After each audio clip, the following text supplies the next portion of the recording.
Something's in there. Timestamp 2:42 a.m. and stayed in bed. The scratching stopping after 5 minutes. The memo, later checked, caught a faint whisper. Look, not her voice. She didn't check the bathroom, keeping the door locked, and worked from her couch the next day, March 11, avoiding the mirror entirely. That afternoon, Hannah called Tyler, who came over at 4:00 p.m. She showed him the memo, his face paling. That's not normal, he said, but suggested a logical fix. Cover the mirror.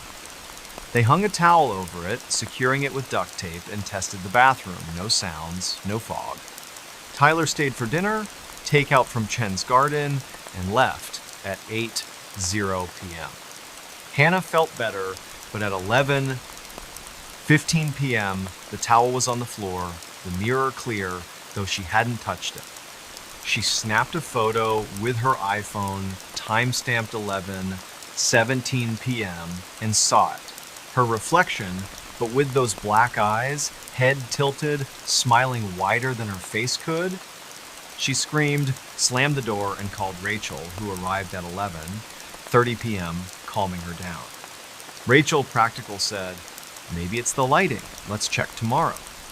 On March 12, Hannah bought a digital voice recorder, a Sony ICD UX570 for $79 at Best Buy in Manchester, and a Wisecam V3 for $39, setting it up to face the bathroom door.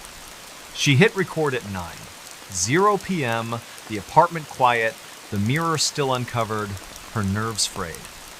At 2:46 a.m., she woke to the scratching again, louder, like claws on metal. The Wise app showed the bathroom door rattling, time-stamped 2:45 a.m., though it was locked. The recorder caught a voice, clear, saying, "See me now," at 2:44 a.m. Deep, not human. Hannah grabbed her keys and drove to a Motel 6 on South River Road, checking in at 3:10 a.m. She texted Emma, Rachel, and Tyler the Wise clip in audio, group chat exploding with, "Get out, stay out!" Emma called, "That's not a prank. Come to my place." Hannah stayed at Emma's apartment, a loft near downtown, on March 13. She researched her building, visiting the Concord Historical Society, a museum on North State Street. The curator, Mrs. Evelyn Gray, 65, found records. The apartment was part of a 1,902 tenement, site of a 1,947 suicide. A woman, Clara Vance, 32, hanged herself in the bathroom, leaving a note about seeing someone else in the mirror. A 1,947 Concord Monitor article called it a tragedy, mentioning Clara's obsession with an antique mirror bought at an estate sale. Hannah's blood ran cold. Was Clara's mirror hers? She posted the Wise clip to Our Paranormal under the username NH-Designer26, hitting 6-0 upvotes in 12 hours.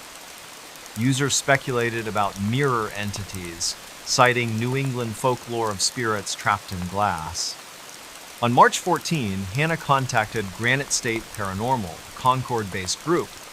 Their leader, Mark Dillon, a 40-year-old electrician, met her at the Works Bakery, reviewing the footage and audio. "This is a strong presence," he said, "likely tied to the mirror." He agreed to investigate, bringing an EMF meter, a thermal camera, and a spirit box. That evening, at 7:00 p.m., Mark, Hannah, and 2 investigators, Lisa and Greg, entered the apartment, Emma and Rachel waiting outside. The bathroom felt colder, 55 degrees, despite the heater at 70.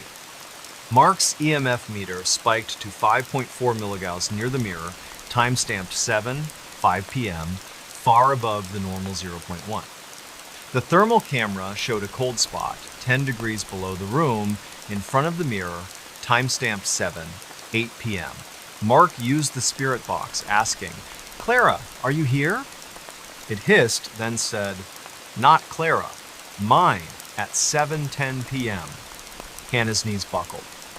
The recorder caught a laugh, sharp at 7:12 p.m., the mirror fogging, though no one breathed on it. Mark's face grew serious. "This isn't a ghost. It's something darker. using the mirror as a door.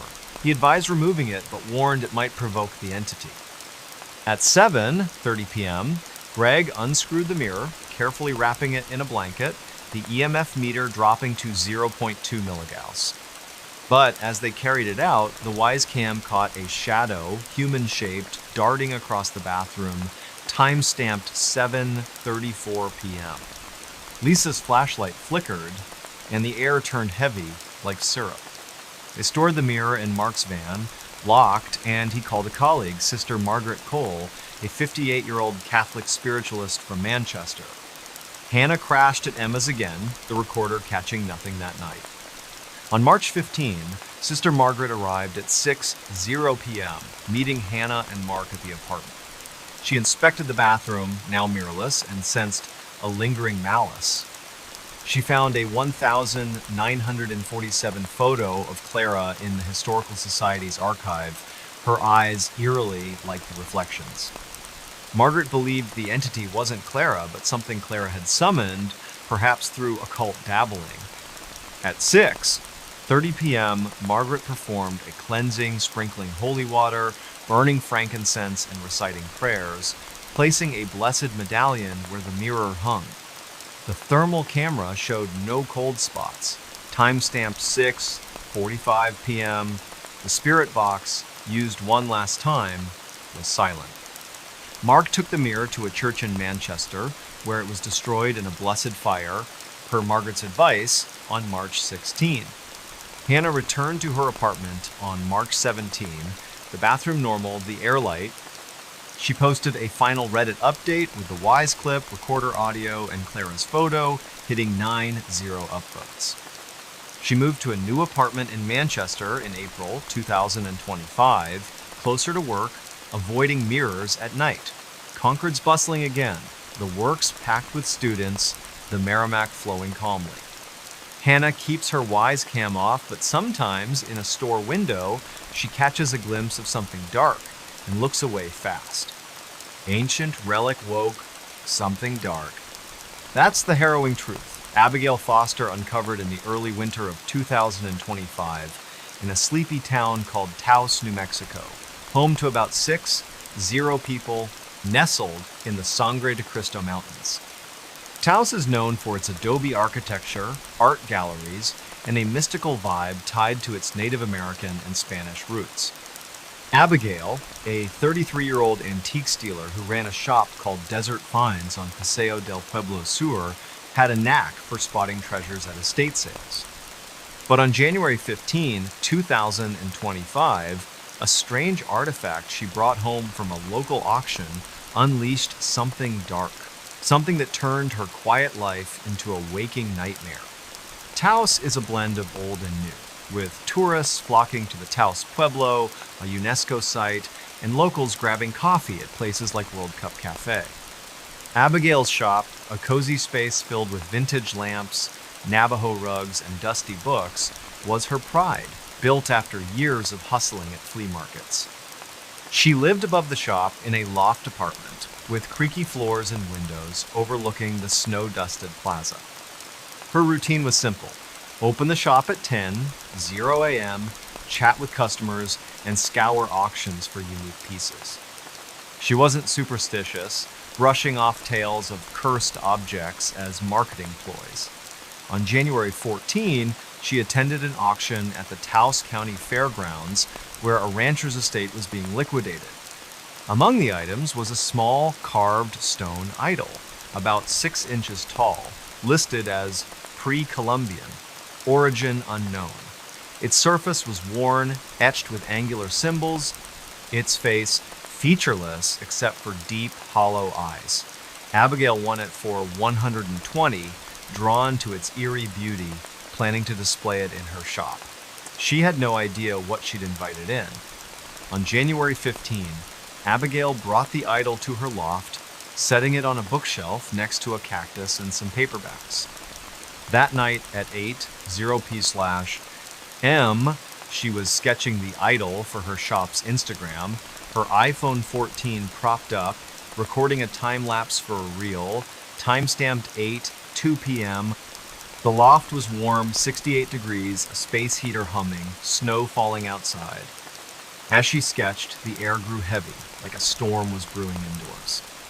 Her phone's video later showed a flicker, brief, like a shadow, crossing the idol at 8:07 p.m., unnoticed at the time.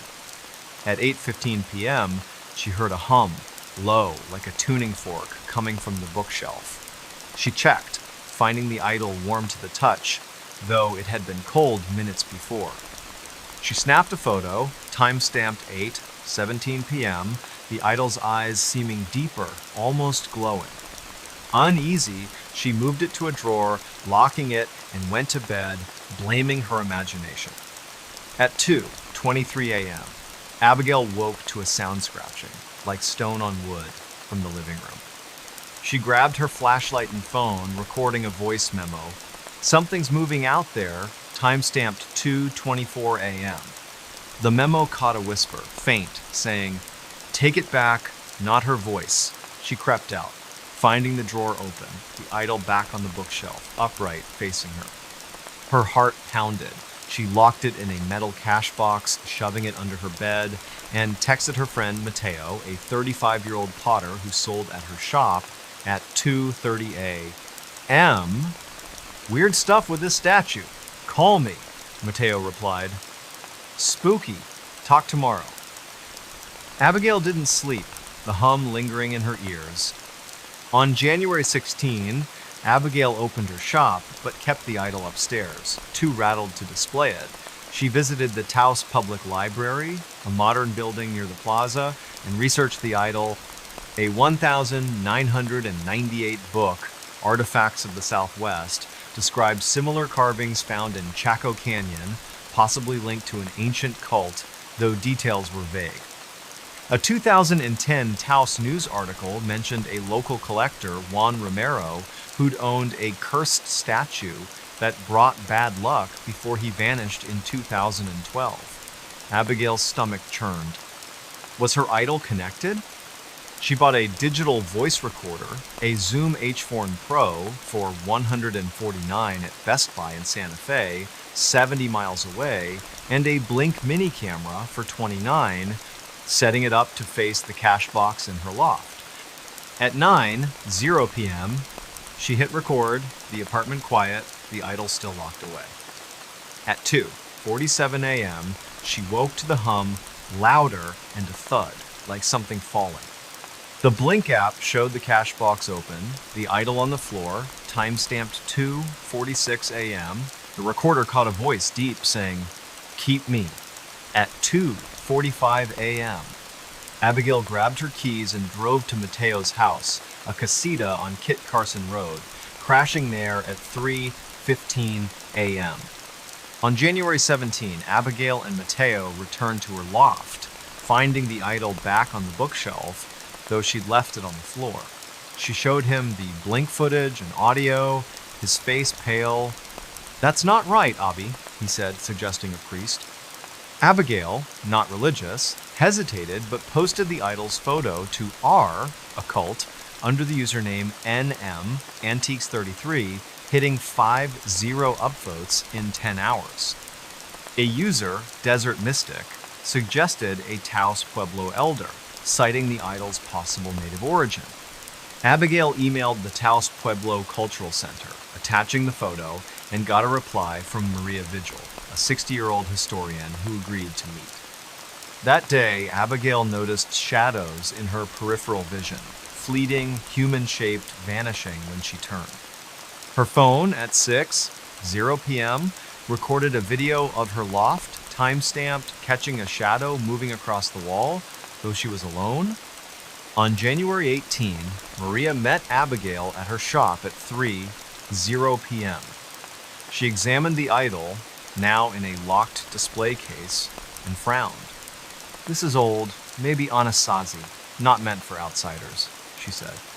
She explained that such relics, found in kivas, were vessels for spirits, often dangerous if removed. Maria refused to touch it, but suggested a shaman, Daniel Tewa, from the Pueblo. Abigail contacted Daniel, a 55-year-old with a quiet authority who arrived that evening with an EMF meter, a thermal camera, and sage borrowed from a friend in Santa Fe's paranormal scene. The loft felt colder, 60 degrees despite the heater. Daniel's EMF meter spiked to 5.8 milligauss near the idol, timestamp 7:05 p.m., far above the normal 0.1.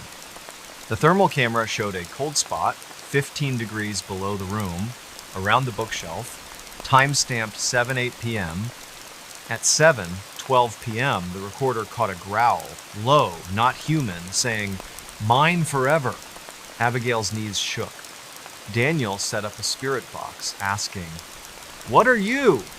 It hissed, then said, "Bound. Anger." At 7:15 p.m., he nodded, unsurprised. "This isn't a ghost, it's a guardian woken by your touch." He advised returning the idol to a Kiva site, but since its origin was unknown, a cleansing was the next option. At 7:30 p.m., the blink cam caught the idol's case, rattling, though locked, time-stamped. Daniel's face grew stern. "It knows we're fighting." Abigail, terrified, agreed to the cleansing. She stayed at Mateo's, again, the recorder catching scratches, like claws on metal, at 2:50 a.m., time-stamped from her empty loft. On January 19, Daniel returned at 6:00 p.m. with Maria and a colleague, Elena, a 48-year-old Pueblo spiritualist. They prepared the loft, burning cedar, spreading cornmeal in a circle around the idol, still in its case. Daniel chanted in Tiwa, praying for the spirit's release, while Elena placed a turquoise stone near the idol, a symbol of peace. At 6:45 p.m., the EMF meter dropped to 0.2 milligauss, the cold spot gone. The spirit box, used briefly, was silent. The blink cam caught a shadow, faint, dissolving, time-stamped 6:47 p.m. Abigail felt the air lighten, like a fog lifting.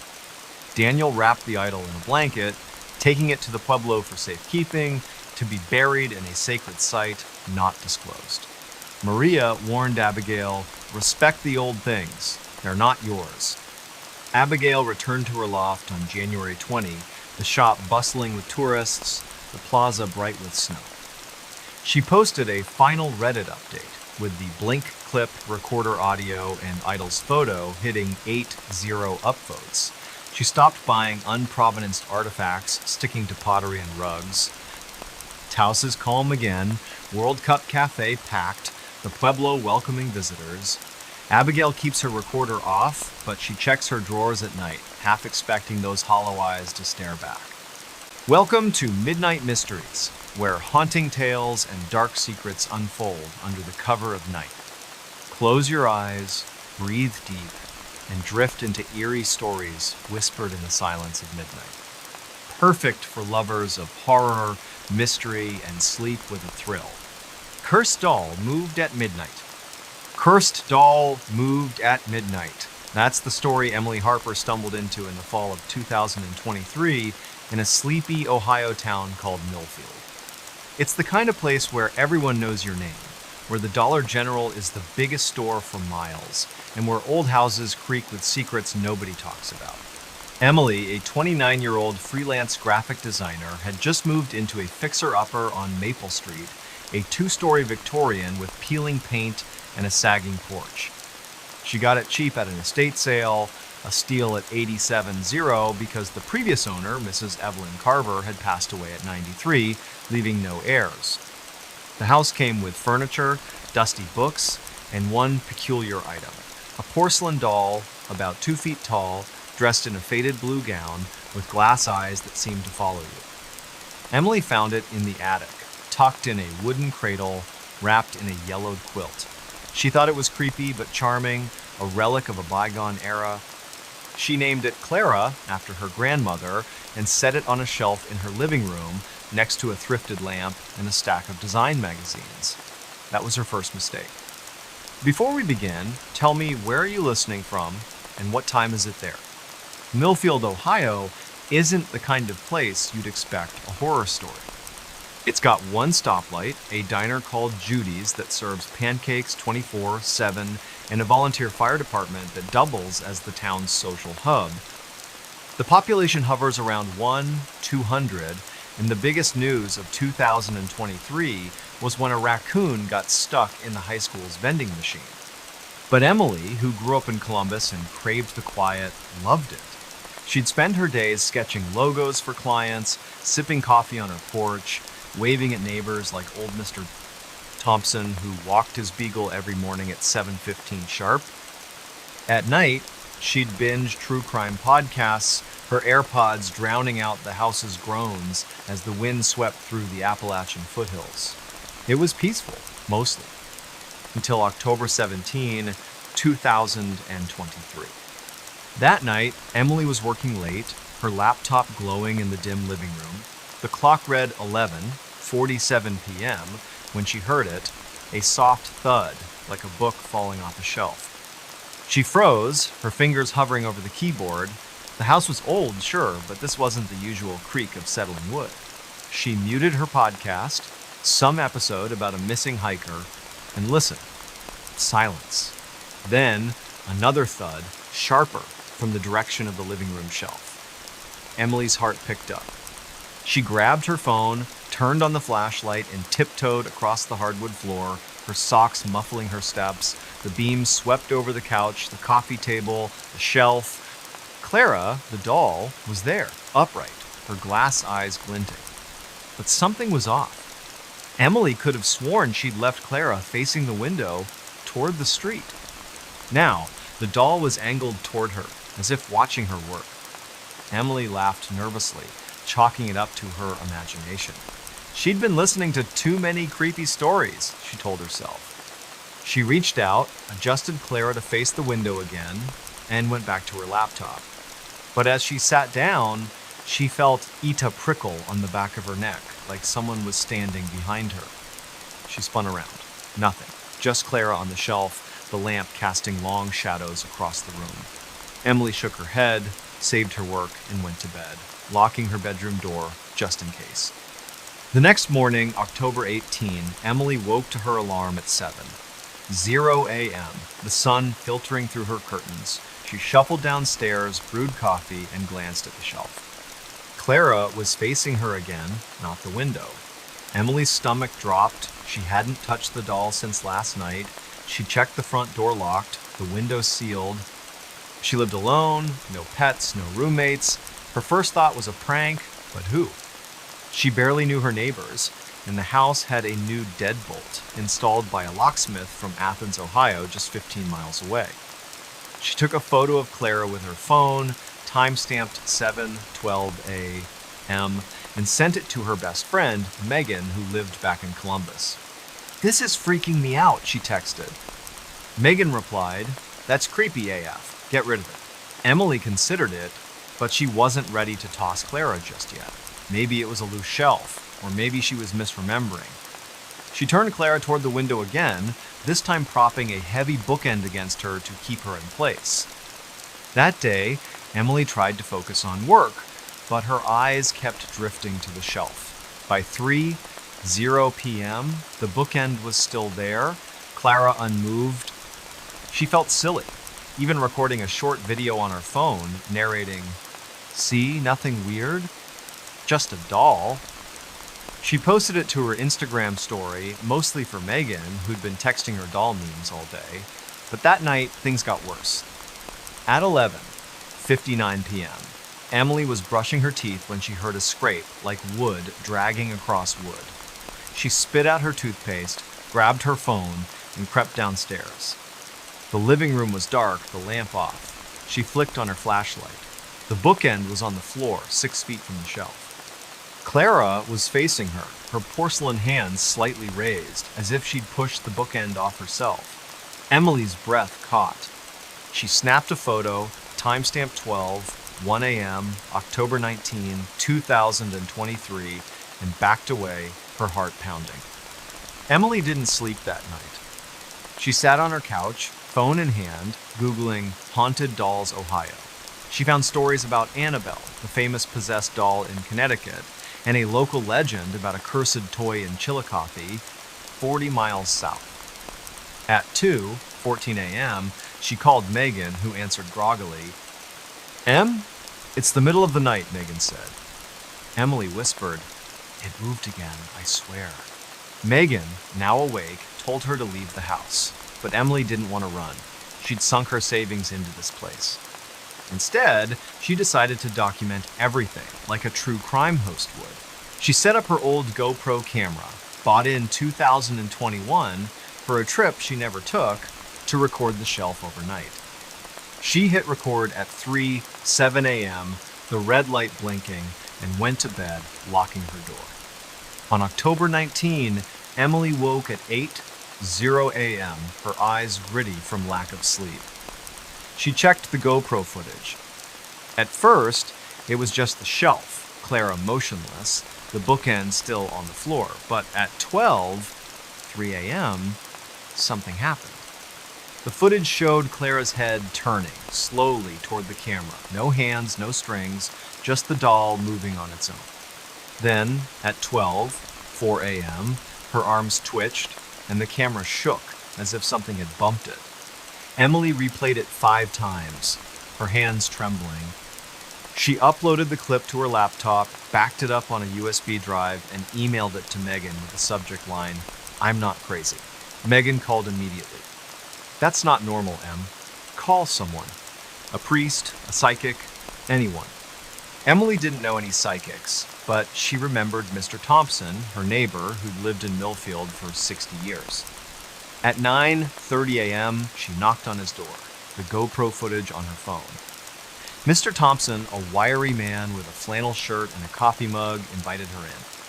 His living room smelled of pipe, tobacco, and dog fur, his beagle snoring on a rug. Emily showed him the clip. His face paled. "That's Evelyn's doll," he said. She called it her little girl, never let anyone touch it. He told Emily that Evelyn Carver, the house's previous owner, had been obsessed with the doll, claiming it spoke to her. After Evelyn's husband died in 1987, she'd sit in her rocking chair talking to it for hours. The town thought she was eccentric, maybe senile. When Evelyn died in April 2023, the doll was supposed to be sold with the house, but the auctioneer refused to touch it, saying it felt wrong. Emily's skin crawled. She asked Mr. Thompson if Evelyn had ever mentioned anything supernatural. He hesitated, then said, "She thought it was her daughter, reincarnated. Her girl, Clara, died in 1962, age 10. Car accident en route 33. Emily's stomach twisted. She hadn't told Mr. Thompson she'd named the doll Clara. She thanked him, promised to keep him updated, and went home. That afternoon, she drove to the Millfield Public Library, a small brick building with one computer and a microfiche machine. She dug through old newspapers, finding a 1962 article in the Athens Messenger, "Local girl 10 killed in crash." Clara Carver, daughter of Evelyn and George Carver, had died when their Ford Falcon hit a tree on Route 33, 3 miles from Millfield. The article included a grainy photo of Clara, a girl with pigtails, smiling. Emily stared at it, her throat tight. The doll's face wasn't identical, but the resemblance was uncanny. By October 20, Emily was a wreck. She hadn't slept properly in days, and the house felt different, colder, heavier. She kept the GoPro running every night, capturing more footage.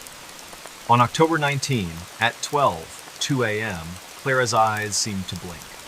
On October 20, at 12:05 a.m., the doll's head tilted, and a faint whisper came through the camera's mic, too soft to make out. Emily sent the clips to a paranormal forum on Reddit, r paranormal, under the username OhioHaunt23. The post got 40 upvotes in 12 hours, with users begging for updates. Some suggested burning the doll, others a cleansing ritual. One user, Ghost Hunter Cbus, claimed to be a paranormal investigator in Columbus and offered to visit. Emily agreed, desperate for answers. Ghost Hunter Cbus, whose real name was Derek Walsh, arrived on October 21 at 6:00 p.m. A stocky man in his 40s with a thermal camera, EMF meter, and a duffel bag of gear. He walked through the house, his EMF meter spiking near the shelf, reading 3.2 milligauss, far above the normal zero point 0.1.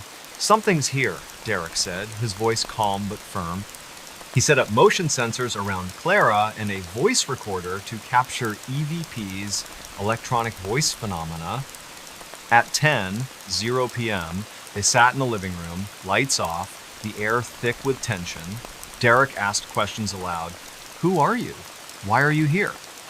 At 11:58 p.m., the voice recorder picked up a response, a child's voice, clear as day, saying, "I'm Clara, stay with me." Emily's blood ran cold. Derek's face was grim.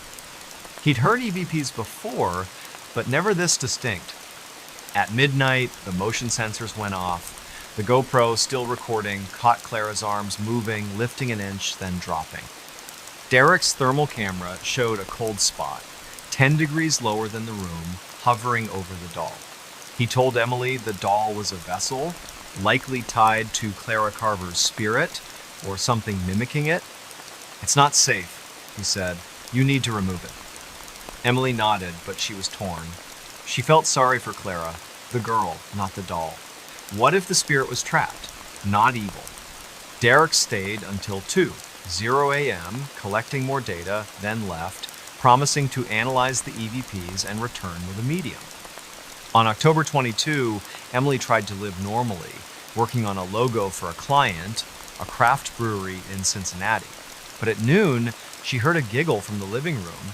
She froze, her pen dropping.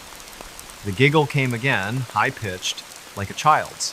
She grabbed her phone, started recording audio, and walked to the shelf. Clara was facing her, the bookend on the floor again. The giggle stopped. Emily's audio caught nothing, but she was done doubting herself. That night, she wrapped Clara in the quilt, put her in a cardboard box, and drove to St. Paul's Catholic Church in Athens, 15 miles away. She left the box on the steps with a note, "Please bless or destroy, haunted." She didn't sign it.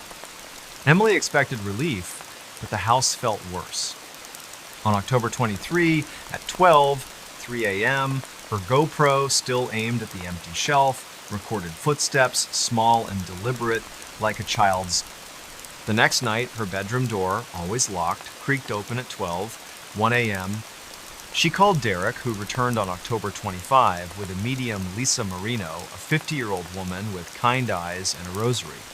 Lisa walked the house, pausing at the shelf. "She's still here," Lisa said. "The doll was just a focus. Clara's spirit is tied to this place." Lisa performed a cleansing, burning sage, reciting prayers, sprinkling holy water. She told Emily to talk to Clara, to acknowledge her, to help her move on. That night, Emily sat in the living room alone at 11:55 p.m. She spoke softly. "Clara, I know you're here. I'm sorry you're scared. You don't have to stay." At midnight, the air shifted, lighter, like a window had opened. The GoPro caught nothing unusual. For the first time in days, Emily slept through the night. On October 26, she posted a final Reddit update, including the GoPro clips, EVP audio, and thermal data, which hit 10-0 upvotes. Derek and Lisa confirmed the spirit seemed gone, though Lisa warned Emily to stay vigilant. Emily still lives in the house. She keeps the shelf empty, the GoPro packed away. Sometimes, late at night, she thinks she hears a creak, but it's just the house, she hopes. Millfield is quiet again. The diner still serving pancakes. Mr. Thompson still walking his beagle. But Emily knows something lingered here.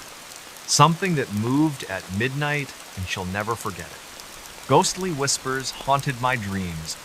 Ghostly whispers haunted my dreams. That's what happened to Lucas Bennett in the summer of 2024 in a small town called Lebanon, Pennsylvania, about 30 miles east of Harrisburg. Lebanon's the kind of place where you can still find mom and pop shops on Main Street, a farmer's market every Saturday, and houses that have stood since the Civil War. Lucas, a 34-year-old high school history teacher, had lived there his whole life in a modest colonial on Chestnut Street, bought in 2021 for 165. Zero. The house was old, built in 1853 with narrow stairs, a brick fireplace, and a cellar that smelled of damp earth.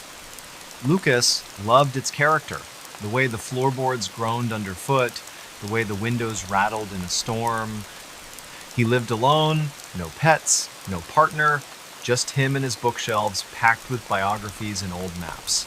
But in June 2024, something changed. The house wasn't just old anymore, it was alive. Lebanon, with its 26 residents, is quiet by most standards. It's got a brew pub called Snitz Creek, a community theater, and a yearly bologna festival that draws a crowd. Lucas fit right in, coaching the high school chess club, grabbing coffee at Kleinfelter's Cafe, and chatting with neighbors like Mrs.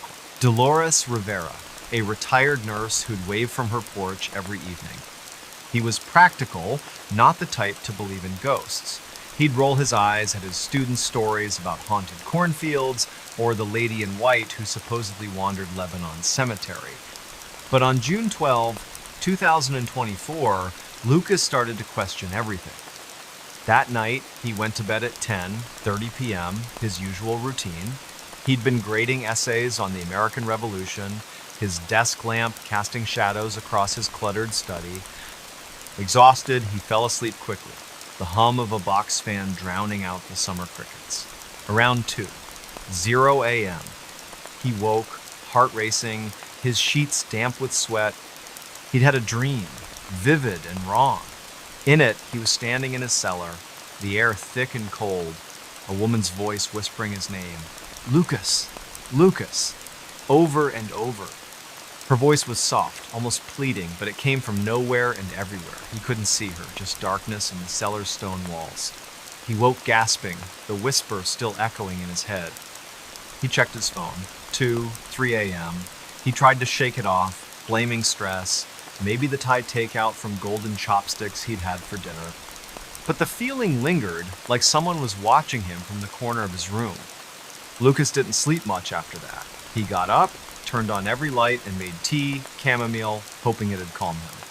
The house was silent, except for the fan and the occasional creak. He checked the lock's front door, back door, all secure. He even opened the cellar door, a heavy wooden slab, and shone his phone's flashlight down the stairs. Nothing but cobwebs and an old furnace. He laughed it off, closed the door, and went back to bed, leaving the hallway light on. But the next night, June 13, it happened again. Same dream, same cellar, same whisper. "Lucas, Lucas." This time the voice sounded closer, like it was right beside his ear. He woke at 2:01 a.m., his alarm clock glowing red, his throat was dry, his hands shaking. He grabbed a notebook from his nightstand, a habit from grading, and wrote, "Dream again, woman's voice, cellar, 2:01 a.m." He needed proof he wasn't losing it. By June 14, Lucas was rattled. He taught his classes on autopilot, his students noticing his bloodshot eyes. After school, he stopped by Kleinfelter's Cafe and told his friend Jake, the barista, about the dreams. Jake, a 25-year-old with a man bun and a true crime podcast obsession, grinned. "Dude, your house is haunted. Bet it's the lady in white." Lucas scoffed, but Jake's words stuck. That afternoon, Lucas called his mom, Ellen, who lived in Lancaster, 40 miles away. She was practical, a retired accountant, and told him to see a doctor, maybe get a sleep study. "You're working too hard," she said. Lucas agreed, but deep down, he knew it wasn't stress. The whispers felt real, like they were reaching into his mind. On June 15, Lucas decided to document everything like a historian would. He bought a digital voice recorder, a Sony ICD PX370 from Best Buy in Harrisburg for $59.99, and set it on his nightstand that night. He hit record at 10:45 p.m., the red light blinking, and fell asleep. At 2, 2 a.m., he woke from the same dream, the whisper louder, almost desperate, "Lucas, help me." He checked the recorder, his hands clumsy with adrenaline. The audio was clear. At 2:00 a.m., a woman's voice, faint but unmistakable, said, "Lucas, help me." No one else was in the house. Lucas played it back 3 times, his stomach churning. He texted Jake at 2:15 a.m., attaching the audio. Jake replied, "Holy crap, that's an EVP. You got a ghost, man." Lucas barely slept after that. On June 16, he drove to the Lebanon County Historical Society, a small museum on Cumberland Street, to dig into his house's past. The librarian, Ms. Patricia Klein, a 70-year-old with bifocals, helped him search property records. The house at 412 Chestnut Street had been built in 1853 by a merchant, Samuel Weiss. In 1876, it was sold to a family, the Morgans.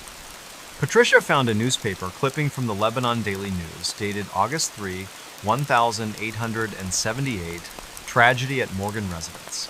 Elizabeth Morgan, age 28, had died in the cellar, found by her husband Thomas after she'd fallen down the stairs. The article called it an accident, but neighbors whispered about foul play. Thomas moved away a year later, and the house changed hands often, with owners complaining of strange noises. Lucas's skin prickled. Elizabeth, was that the voice? That night, June 17, Lucas set up the recorder again and added a webcam, a Logitech C920 he'd used for virtual classes in 2020, aimed at his bed. He wanted proof, something to show it wasn't just dreams. At 4 a.m., he woke, the whisper now a plea, "Lucas, find me." The recorder caught it clearer at 2 a.m. "Lucas, find me." The webcam footage was worse. At 3 a.m., a shadow moved across his room, human-shaped, near the foot of his bed. It wasn't a car's headlight, she's curtains were drawn. Lucas uploaded the clip to his laptop, time-stamped, and backed it up on a hard drive. He posted it to a paranormal subreddit, r Ghosts, under the username ChessTeacherPA. The post got 6 upvotes in 24 hours, with users urging him to leave or contact a medium. On June 18, Lucas was a mess. He called in sick, his first time in 3 years, and reached out to Jake, who connected him with a local paranormal group, Susquehanna Spirits. Their leader, Karen Lutz, a 45-year-old former paramedic, visited that evening with an EMF meter, a spirit box, and a thermal camera. Karen walked the house, her meter spiking to 4.1 milligauss in the cellar, way above the normal 0.2. "There's energy here," she said. At 10:00 p.m., they held a session in the cellar, the air heavy, the stone walls slick with moisture. Karen used the spirit box, a device that scans radio frequencies for voices. At 10:47 p.m., it crackled, and a voice said, "Elizabeth, trapped." Lucas's knees buckled. Karen asked, "Elizabeth, are you here?" The box replied, "Help me." The thermal camera showed a cold spot, 8 degrees below the room near the stairs. Karen told Lucas the cellar was a hot spot, likely where Elizabeth died. She suspected Elizabeth's spirit was stuck, reliving her death, reaching out through his dreams. "She's not malicious," Karen said, "but she's desperate." She advised a cleansing, but warned it might not work if Elizabeth's death was unresolved. Lucas nodded, his mind racing. He'd taught about historical mysteries, unsolved cases. Could he solve this one? On June 19, he returned to the Historical Society, digging deeper. He found a 1,879 court record. Thomas Morgan had been questioned about Elizabeth's death, but never charged. A neighbor, Mary Klein, had testified that Elizabeth was unhappy, that Thomas was rough with her. The case was dropped for lack of evidence. That night, Lucas set up the recorder, webcam, and a new motion sensor, bought for $29.99 from Amazon. At 1 a.m., he woke. The whisper now a cry, "Lucas, he pushed me." The recorder caught it at 2:00 a.m. He pushed me. The motion sensor triggered at 2 a.m., no visible cause. The webcam showed the shadow again, clearer, a woman's silhouette by his door. Lucas was done sleeping in the house. He packed a bag, drove to a Holiday Inn in Harrisburg, and checked in at 3:30 a.m. He called Karen, who agreed to bring a medium, Teresa Cole, for a second session. On June 20, Karen and Teresa, a 60-year-old with a calm voice and a cross necklace, met Lucas at the house. Teresa sensed Elizabeth immediately, describing a woman in a long dress, her hair pinned up, standing in the cellar. "She's angry," Teresa said. "Not at you, at him." They held a session at 9:00 p.m., Teresa speaking softly. "Elizabeth, you're safe." "Tell us what happened," the spirit box hissed, then said, "Thomas, stairs, pushed." Lucas's heart sank. Teresa performed a cleansing, burning white sage, reciting a prayer and placing salt at the cellar's entrance. She told Lucas to address Elizabeth, to acknowledge her pain. At 11:55 p.m., Lucas sat in the cellar alone and said, "Elizabeth, I hear you. I believe you. You can rest now."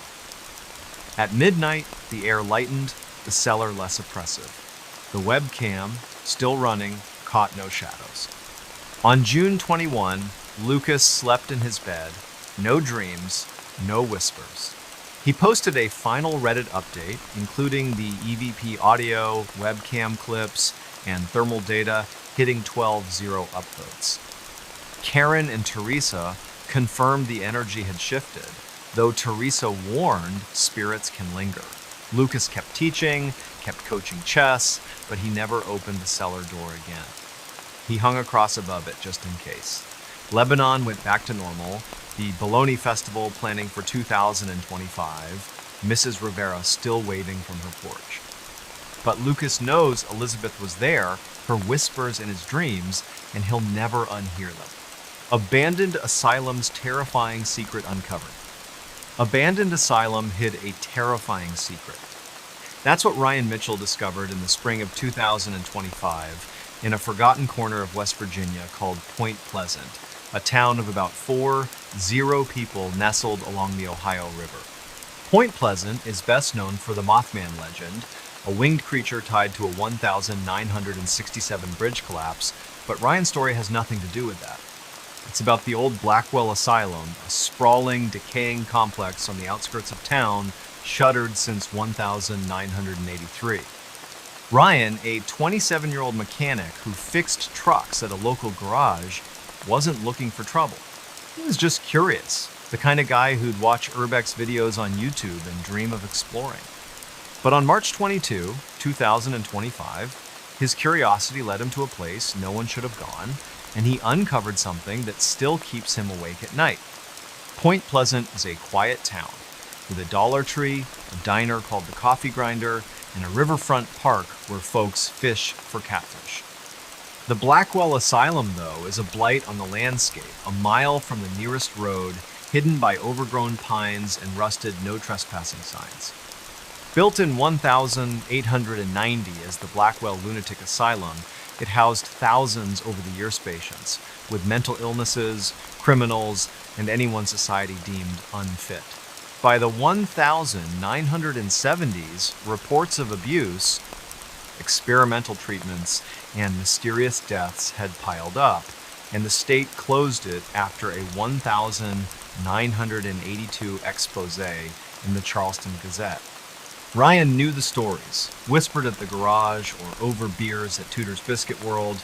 Kids said the asylum was haunted, that screams echoed at night. Ryan didn't buy it. He figured the real horror was history, not ghosts, but he wanted to see it for himself. On March 22, Ryan and his buddy, Caleb Turner, a 25-year-old welder, planned a trip to Blackwell. They'd been talking about it for weeks, hyped by YouTube channels like Exploring with Josh. Ryan packed a backpack with a flashlight, a GoPro Hero 10 he'd bought used for $200, a water bottle, and a pocket knife. Caleb brought a crowbar, just in case, and his iPhone for photos.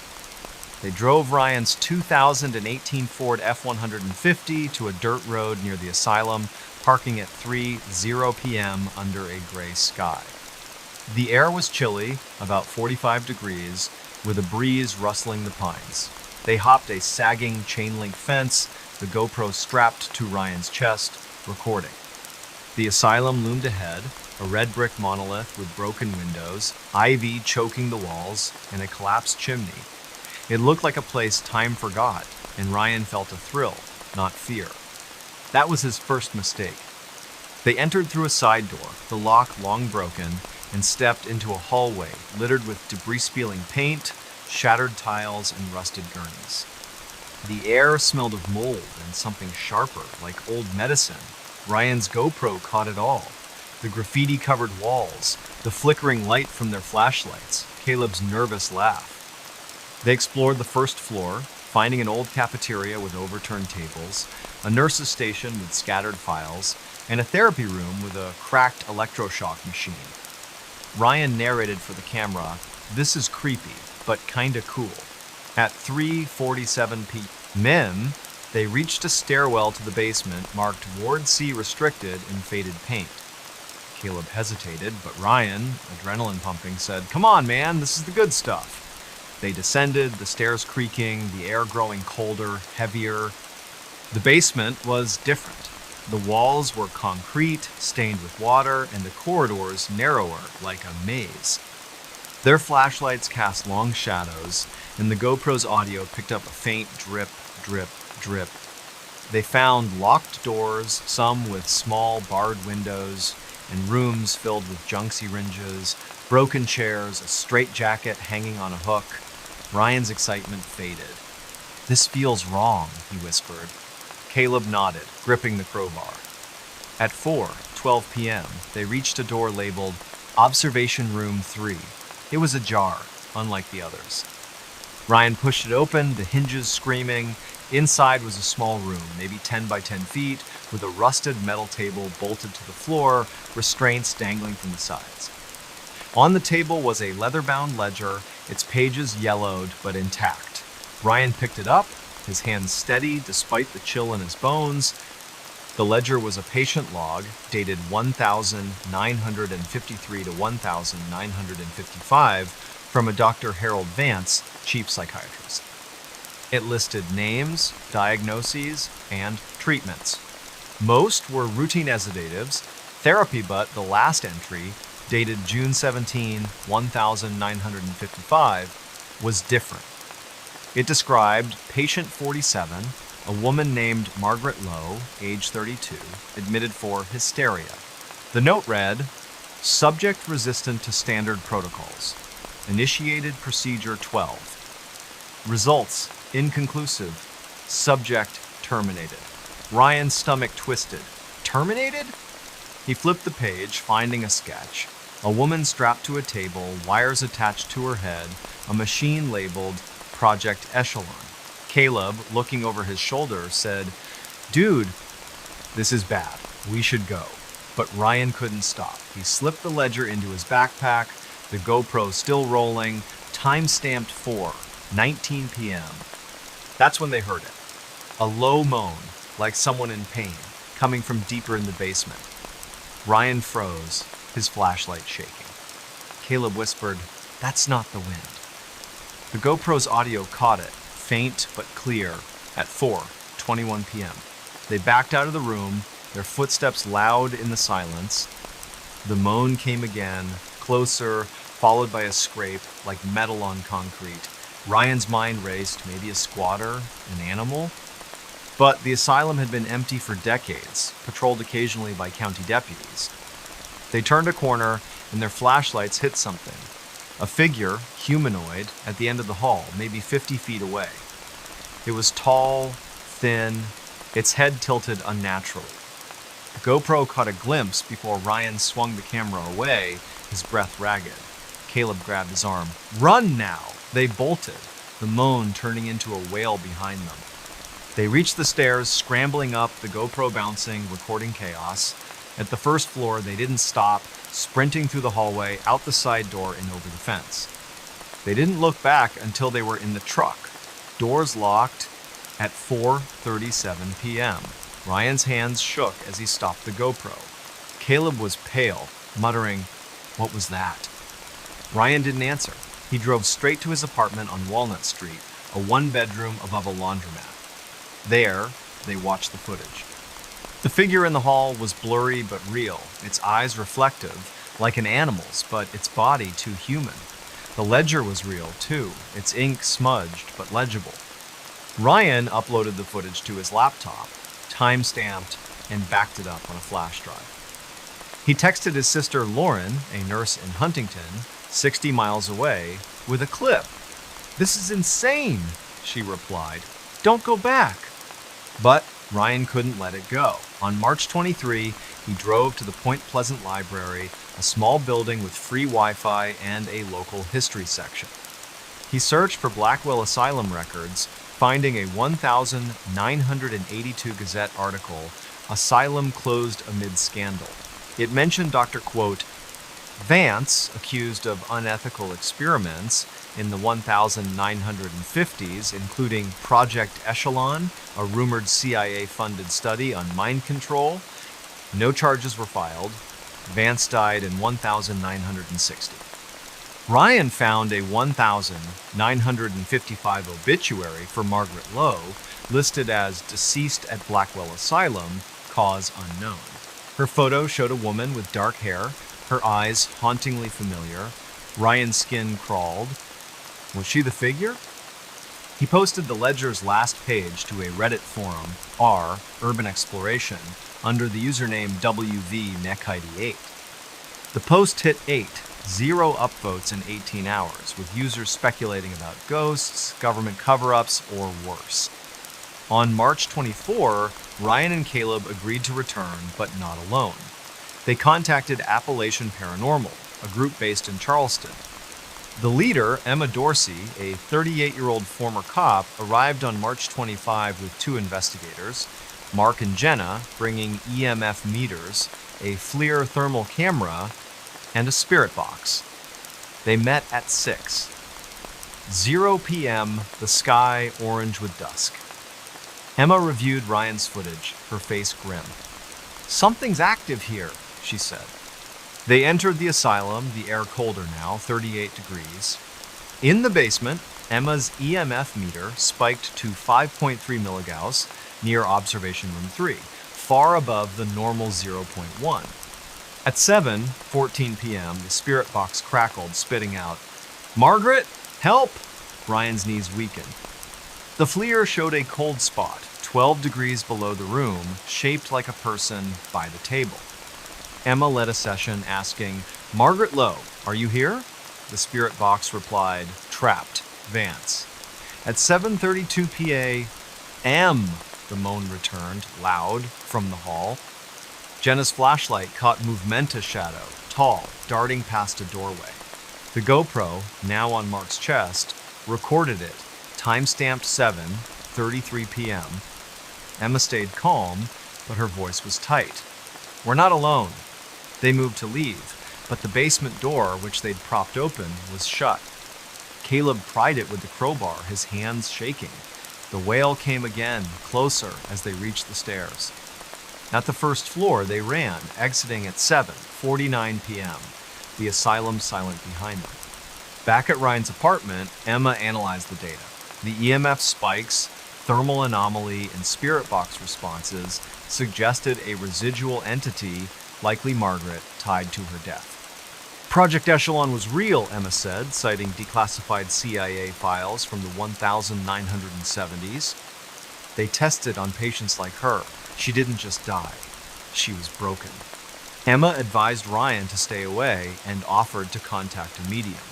Ryan nodded, but he felt guilty. Margaret's story wasn't just a ghost tale. It was a crime, buried by time. On March 26, he drove to the Mason County Courthouse, 10 miles away, and filed a public records request for Blackwell's patient files. A clerk promised to search, but warned most records were destroyed in a 1,984 fire. That night, Ryan slept at Caleb's place, a trailer on Route 2. At 2:17 a.m., he woke, heart pounding, hearing a whisper, "Find me." No recorder caught it, but Ryan knew it was her. He posted a final Reddit update on March 27 with the GoPro clips, Spirit Box audio, and a scan of the ledger. It hit 15 zero upvotes, with users urging him to contact the press. On March 28, Emma returned with a medium, Clara Hayes, a 55-year-old with a soft southern drawl. At the asylum, Clara sensed Margaret in the basement, angry but not evil. She performed a cleansing, burning sage, praying and placing a quartz crystal on the table. "Margaret, you're free," Clara said. At 8:00 p.m., the air shifted lighter. The FLIR showed no cold spots. Ryan's GoPro caught nothing unusual.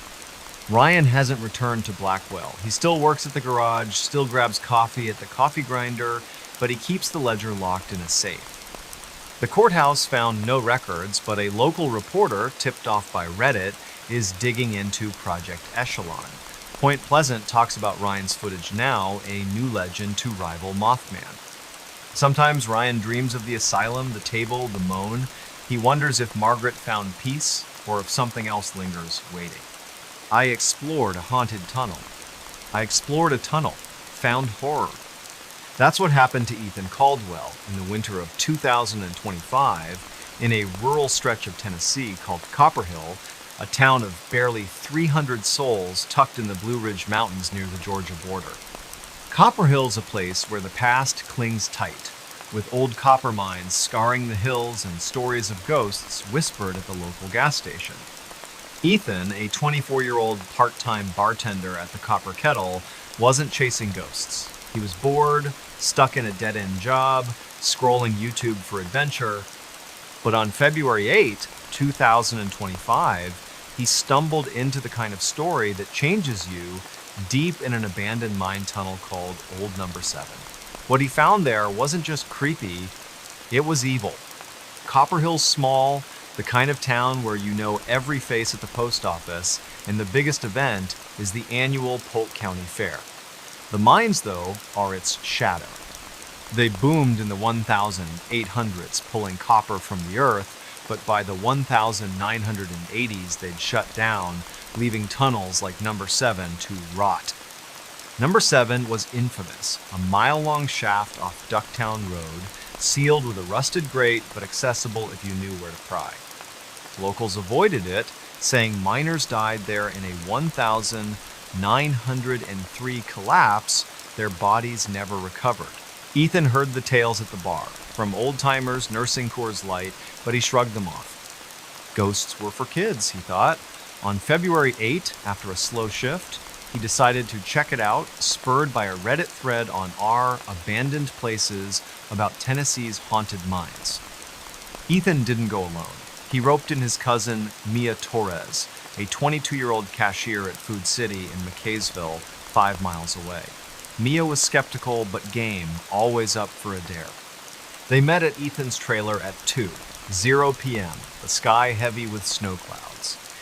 Ethan packed a backpack, a Phoenix flashlight, a GoPro Hero 9 he'd won in a 2023 raffle, extra batteries, a granola bar, and a Leatherman multi-tool. Mia brought her iPhone 13 and a can of mace, just in case. They drove Ethan's 2015 Jeep Cherokee to Ducktown Road, parking near a faded sign for the mine, half buried in kudzu. The air was frigid, 28 degrees, the ground crunchy with frost. Ethan strapped on the GoPro, hit record, and grinned at Mia. "Ready to be famous?" he said. Mia rolled her eyes, but followed him to the grate, which hung loose, bolts rusted through. They slipped inside at 2:37 p.m., the tunnel swallowing them whole. The entrance was narrow, about 6 feet high, the walls rough-hewn rock, glistening with damp. The air smelled of wet stone and something sour, like decay. Ethan's flashlight cut through the dark, the GoPro capturing their steps, Mia's sneakers scuffing gravel. The tunnel sloped down, the temperature dropping to the low 20s. They found relics of the mine's past. A rusted pickaxe, a broken lantern, wooden beams sagging under decades of neglect. Ethan narrated, "This is number 7, supposedly haunted." Mia snorted, her breath visible. "It's just a hole, Ethan." But at 2:50, 2 p.m., 200 yards in, they heard it. A faint knock, like metal on rock, echoing from deeper in the tunnel. Ethan paused, the GoPro's audio catching it, time-stamped. "You hear that?" he whispered. Mia nodded, her mace now in hand. They pressed on, the knocks growing louder, irregular, like someone tapping Morse code. At 1 p.m., they reached a fork, the tunnel splitting left and right. The left path was collapsed, a pile of rubble blocking it, but the right path opened into a wider chamber, maybe 20 feet across, with a low ceiling. The GoPro caught something odd, a circle of stones arranged deliberately in the chamber's center. Inside the circle were bones, small, maybe animal, and a rusted miner's helmet, its leather strap rotted. Ethan knelt, his flashlight on the helmet, and saw scratches inside, forming letters JH1903. His gut tightened.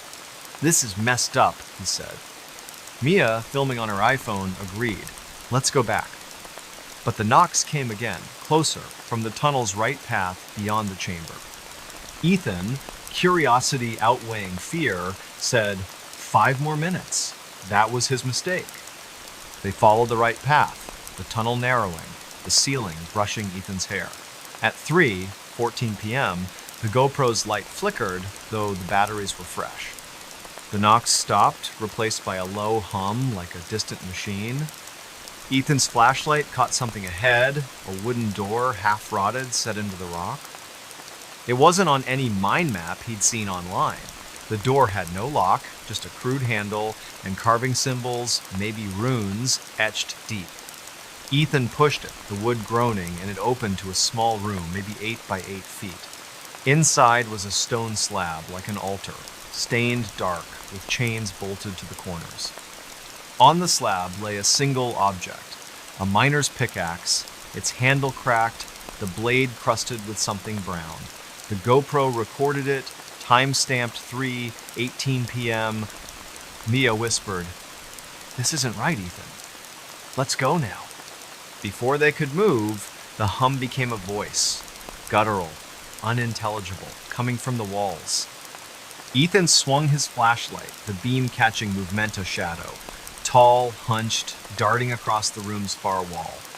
The GoPro caught it, a blurry shape at 3:19 p.m. Mia screamed, dropping her phone, the screen cracking. Ethan grabbed her arm and they ran, the voice growing louder, words forming, "Stay, mine." The door slammed shut behind them, though no one touched it. Ethan yanked it open, the hinges splintering, and they sprinted back through the chamber, past the stone circle, the knocks now a deafening clang, like hammers on steel. The tunnel seemed longer, the air thicker, their flashlights dimming. At 3:27 p.m., they reached the entrance, scrambling through the grate, collapsing in the snow. Ethan's GoPro was still recording, the battery at 5%. They drove to Mia's apartment in McKaysville, a duplex near the Taco River, and watched the footage, their hands shaking. The shadow was real, its outline jagged like it wore tattered cloth. The voice, caught faintly, chilled them. "Stay. Mine." Ethan texted his boss, Tommy, at the copper kettle, attaching a clip. "What the hell is this?" Tommy replied, "Don't go back, kid." Mia refused to touch her phone, its cracked screen a reminder. Ethan uploaded the footage to a hard drive and posted a still of the altar to R Paranormal under the username TN Bartender24. The post got 7 upvotes in 12 hours, with users begging for the video. Some mentioned a local legend, number 7 wasn't just a mine. It was a ritual site, tied to a 1,903 cult of miners who offered workers to something in the earth. On February 9, Ethan visited the Polk County Historical Society in Benton, 10 miles away, a one-room museum with mining exhibits. The curator, Mrs. Evelyn Price, 68, paled when Ethan showed her the helmet's photo. "That's Jonah Hale," she said. "Foreman in 1903, vanished after the collapse. Some said he led a group, not a union, something darker." She pulled a 1903 ledger from the mine's owners, listing 12 missing workers, including Hale, after an incident in Shaft 7. A newspaper clipping from the Chattanooga Times dated July 14, 1903, hinted at unnatural practices but lacked details. Ethan's throat tightened. Was Hale the shadow, or something worse? That night, Ethan stayed at Mia's, sleeping on her couch. At 2:43 a.m., he woke to knocking, slow, deliberate, from the apartment's front door. He checked, heart pounding, no one there. Mia, awake, heard it too. Ethan set up his GoPro, recording the living room, but caught nothing. On February 10, he contacted Tennessee Ghost Trackers, a paranormal group in Chattanooga, 50 miles away.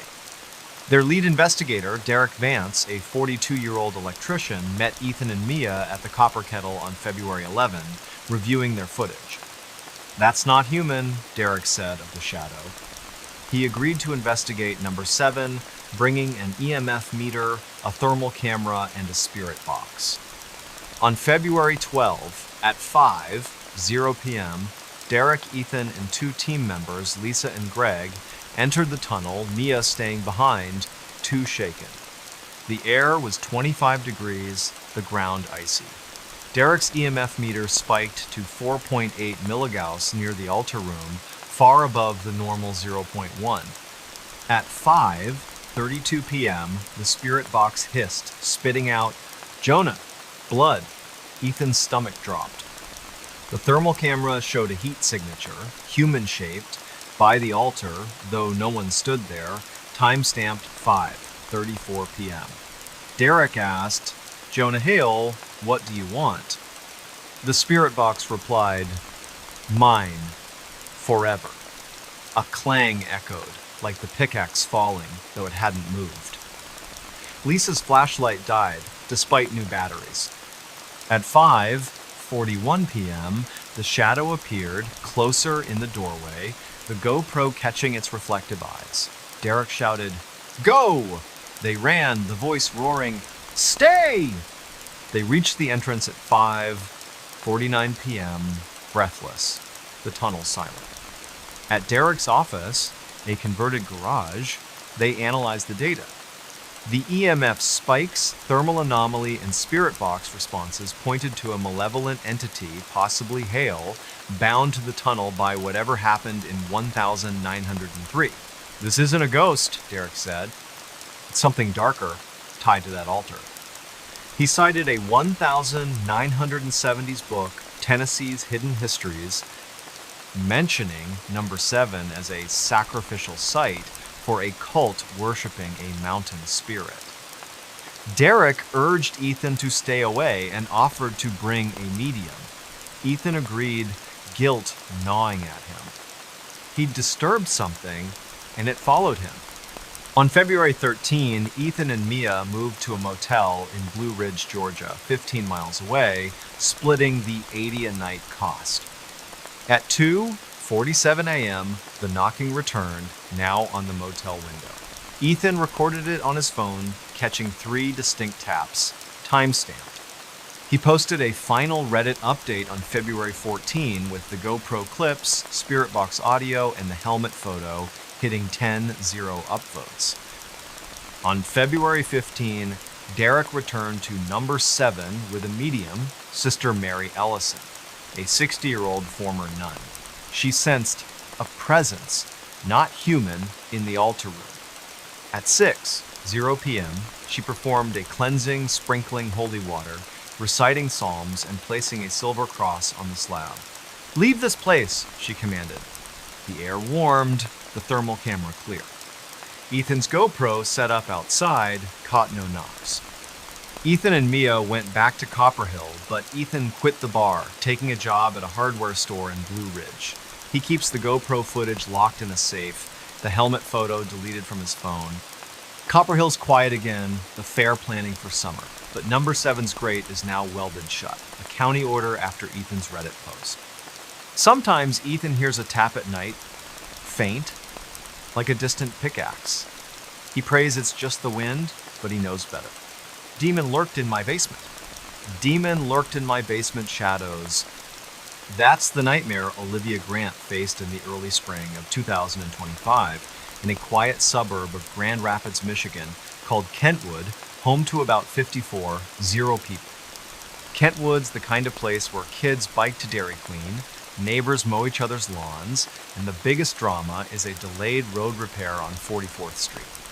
Olivia, a 32-year-old single mom and paralegal at a downtown law firm, lived in a 1,970s split level on Meadow Lane Drive, bought in 2022 for $245,000. It was her and her 8-year-old son Noah in a house with shag carpet, a wood-paneled den, and a basement she rarely used. But in March 2025, something in that basement turned her life upside down, something she swears wasn't human. Grand Rapids is a mid-sized city, but Kentwood feels smaller, with strip malls, a Meijer superstore, and a community center hosting Friday fish fries. Olivia loved the normalcy, dropping Noah at school, grabbing coffee at Bigby, and waving to her neighbor, Mr. Doug Larson, a retired electrician who'd tinker in his garage. Her house was cozy, if dated, with a backyard swing set and a basement full of junk Christmas decorations, Noah's old tricycle, and a washer-dryer that rattled like a freight train. She'd avoided the basement since moving in, creeped out by its low ceiling and flickering fluorescent light. Noah wasn't allowed down there, a rule he followed without complaint. But on March 3, 2025, everything changed. That evening, Olivia was cooking spaghetti, Noah doing homework at the kitchen table. It was 6:15 p.m., the sky dark, a light rain tapping the windows. Noah looked up, frowning. "Mom, what's that smell?"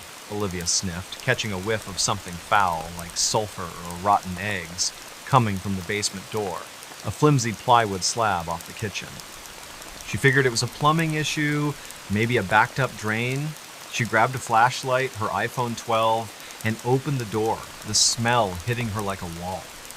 The stairs creaked as she descended, her flashlight beam sweeping the concrete floor, littered with dust and cobwebs.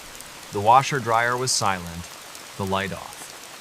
At the bottom, she gagged, the odor choking. Her phone's flashlight caught something odd, a dark smear, like oil, on the wall near the furnace, forming a rough shape, maybe 3 feet tall, human-like but distorted. She snapped a photo, time-stamped 6:22 p.m., and backed up, her skin prickling.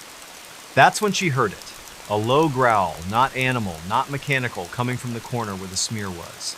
She ran upstairs, slamming the door, her heart pounding. Olivia didn't tell Noah, not wanting to scare him. She locked the basement door, a cheap knob lock, and texted her friend Jenna, a realtor in Grand Rapids. "Weird smell in basement, creepy vibe. Plumber?" Jenna replied. "Could be mold. Call someone tomorrow." Olivia tried to sleep, but the growl echoed in her mind.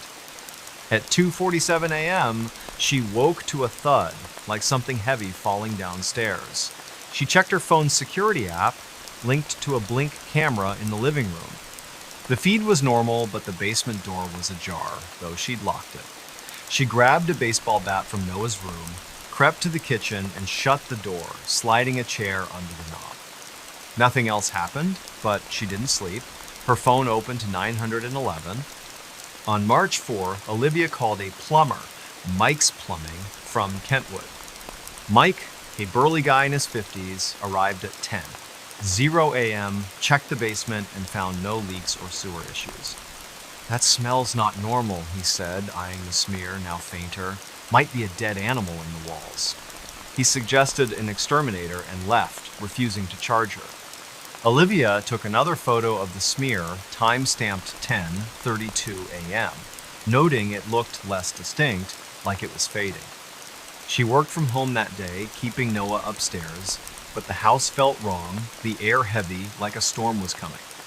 At 7:00 p.m., Noah, coloring in the den, said, "Mom, someone's whispering." Olivia froze. She heard nothing, but Noah pointed to the basement door. "Down there." She grabbed him, locked them in her bedroom, and called Jenna, who came over at 7:30 p.m. Jenna, practical, suggested a carbon monoxide detector, but Olivia knew it wasn't that. Her detector, installed in 2022, was fine. On March 5th, Olivia bought a digital voice recorder, a Zoom Honin for $99 at Best Buy, and a Wise Cam for $34, setting it up to face the basement door. She hit record at 8:00 p.m., the house quiet, Noah asleep. At 2:51 a.m., she woke to another thud, louder, like metal on concrete. The Wisecam's app showed the basement door open, swinging slowly, time-stamped 2:50 a.m. She checked the recorder, her hands shaking. At 2:49 a.m., it caught a voice, deep guttural, saying, "Leave, now." No one was in the house but her and Noah. She grabbed Noah, still half asleep, and drove to a Holiday Inn on 28th Street, checking in at 3:20 a.m. She texted Jenna the audio clip, who called, voice trembling, "Liv, that's not human. Stay out." Olivia didn't return home that day. On March 6th, she took Noah to her mom's house in Holland, 30 miles away, and contacted a local priest, Father Michael Reed, from St. Mary's Church in Kentwood. Father Reed, a 60-year-old with a calm demeanor, met her at a Starbucks at 1:00 p.m. She showed him the photos, wise footage, and audio. He didn't dismiss her, saying, "Evil can linger in places. I'll check the house." That afternoon, Olivia and Father Reed entered the house, Noah staying with her mom. The smell was gone, but the basement felt colder, 10 degrees below the main floor, though the thermostat read 68. Father Reed sprinkled holy water, prayed, and placed a crucifix on the basement wall. At 2:15 p.m., the Wise Cam, still running, caught a shadow, tall and jagged, crossing the basement stairs, time-stamped. Father Reed's face tightened. "This is beyond me," he said. He referred her to a paranormal investigator, Karen Holt, based in Lansing, 70 miles away. On March 7, Olivia met Karen, a 45-year-old former journalist, at the house. Karen brought an EMF meter, a thermal camera, and a spirit box. She walked the basement, her meter spiking to 6.2 milligauss near the smear, now barely visible, far above the normal 0.1. At 3:00 p.m., the spirit box crackled, spitting out, "Mine, stay." Olivia's knees buckled. The thermal camera showed a cold spot, 15 degrees below the room, shaped like a figure near the furnace, time-stamped 3. 4 p.m., Karen asked, "Who are you? Why here?" The spirit box replied, "Bound. Anger." Karen's voice was steady but firm. "This isn't a ghost. It's darker, maybe demonic, tied to this house." She suggested a full cleansing but needed more data. That night, Olivia stayed at the Holiday Inn, setting up the Wisecam remotely to monitor the basement. At 2:53 a.m., the feed showed the crucifix falling from the wall, landing 6 feet away, time-stamped. The recorder, left running, caught a laugh, low and mocking, at 2:52 a.m. Olivia sent the footage to Karen, who called at 8:00 a.m. on March 8. "This is serious," Karen said. "We need a specialist." She contacted a demonologist, Brother Thomas Kane, a 55-year-old Benedictine monk from the monastery in Kalamazoo. On March 9, Brother Thomas arrived, carrying a leather case with relics, holy water, and a Latin prayer book. Olivia, Karen, and Father Reed joined him at the house at 6:00 p.m., Noah still at her mom's. Brother Thomas walked the basement, his face grim. Something was invited here, he said, noting the smear's location near the furnace, a possible focal point. He asked Olivia about the house's history. She'd never researched it, so Karen pulled records from the Kent County Clerk's office, finding the house was built in 1972 on land once owned by a man named Victor Klein, who died in 1968. A 1967 Grand Rapids Press article mentioned Klein as a recluse suspected of occult practices, though never proven. Neighbors reported strange lights in the field where Olivia's house now stood. Brother Thomas nodded. That's enough. Something was summoned, and it stayed. At 7:00 p.m., Brother Thomas began the cleansing, chanting in Latin, sprinkling holy water, and placing blessed salt around the basement. Karen's EMF meter dropped to 0.2 milligauss, the cold spot gone. At 7:32 p.m., the spirit box, still on, hissed, then went silent. Olivia felt the air lighten like a weight lifted. The Wise cam caught nothing unusual, time-stamped 7:35 p.m. Brother Thomas warned, "It's gone, but stay vigilant. Pray daily." Olivia nodded, exhausted but relieved. She and Noah returned home on March 10. The basement door locked, a new crucifix hung. Olivia posted her story to R Paranormal on March 11 under the username Mom25 with the Wise clips, audio, and smear photos hitting 0 upvotes in 24 hours. Karen and Brother Thomas confirmed the entity was likely banished, but Olivia sold the house in April 2025, moving to an apartment in Wyoming, Michigan, 10 miles away. She keeps the recorder off, the basement a memory she buries. Kentwood's back to normal, Dairy Queen buzzing, Mr. Larson tinkering. But Olivia checks her locks every night, and Noah sleeps with a nightlight just in case. Lost hiker found something evil. Lost hiker stumbled into pure evil. That's the chilling ordeal Mason Reed faced in the late fall of 2024.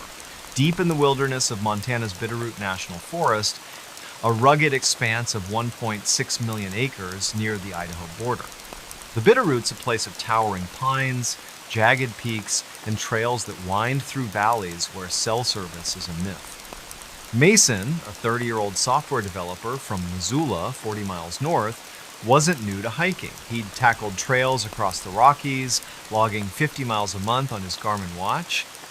But on November 9, 2024, a solo trek on the Blodgett Canyon Trail led him to something no map could have prepared him for, something that turned a day hike into a fight for survival. Missoula is a college town, home to 75 people with craft breweries like Bayern and a vibrant outdoor scene. Mason fit right in, spending weekends climbing, kayaking, or hiking with his border collie Riley, who stayed home that day.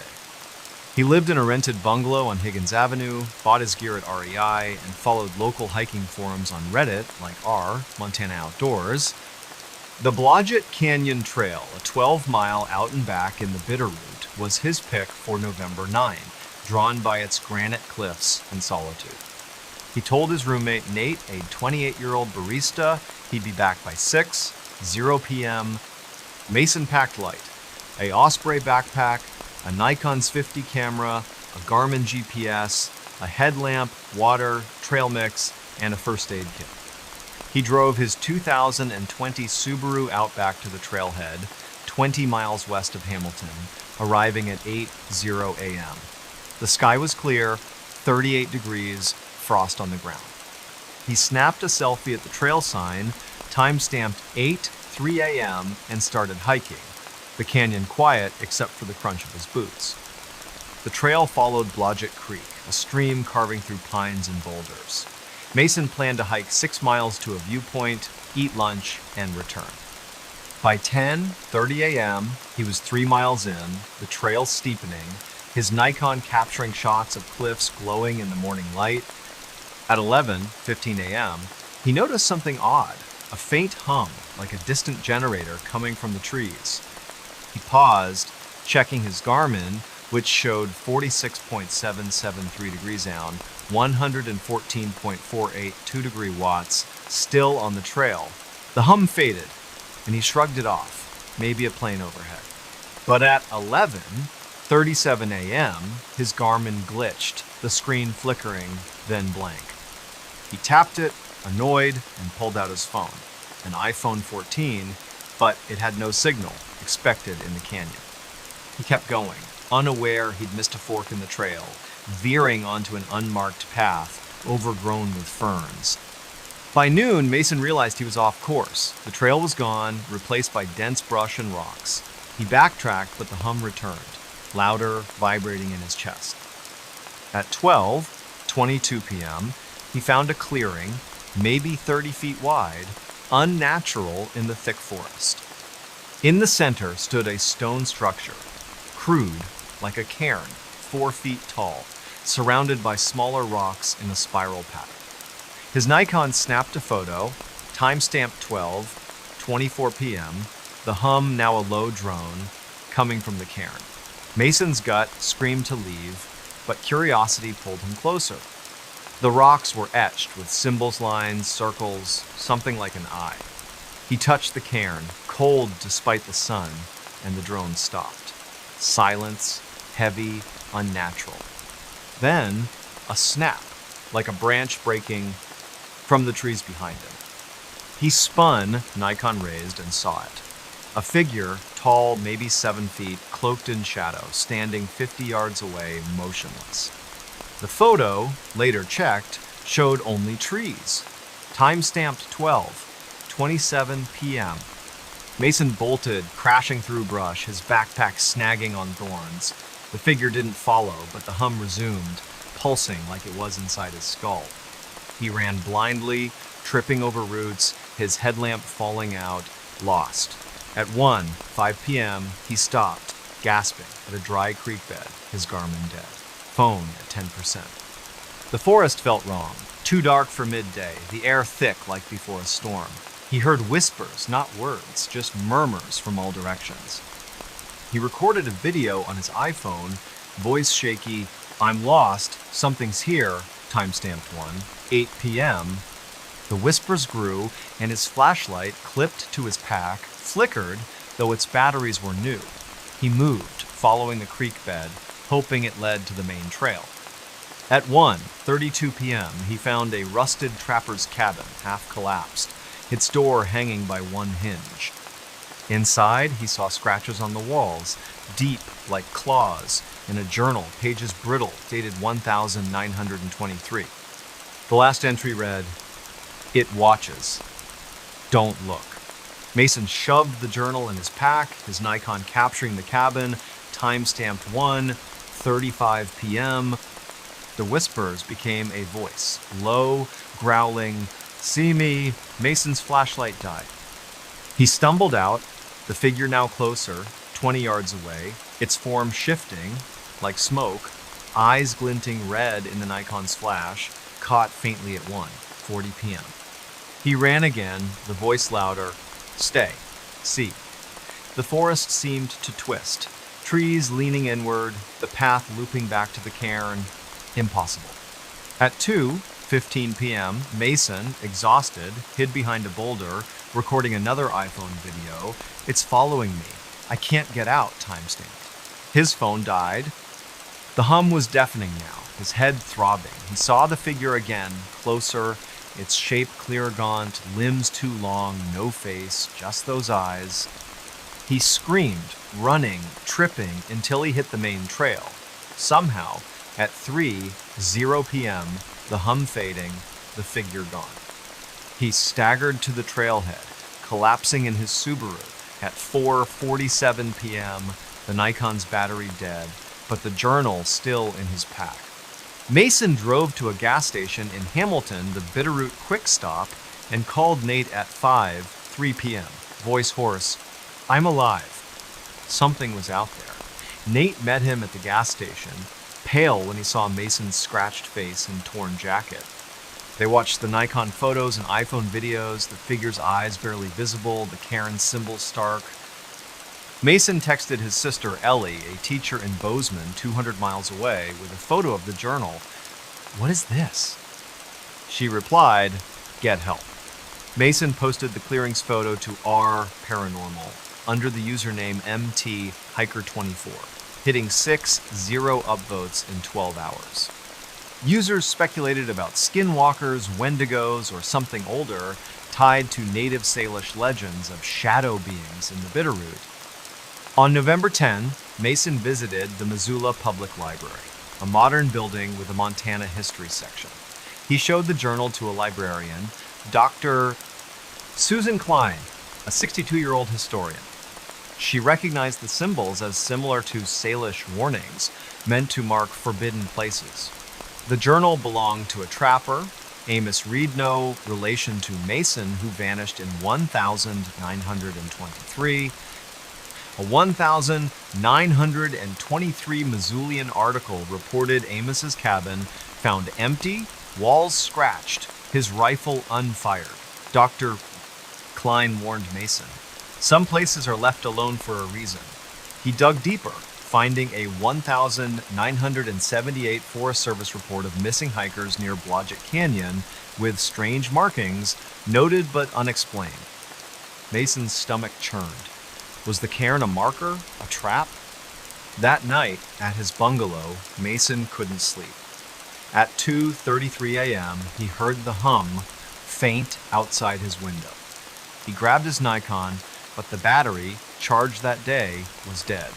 He set up his iPhone to record, catching a whisper, "See me," timestamped, 2:35 a.m.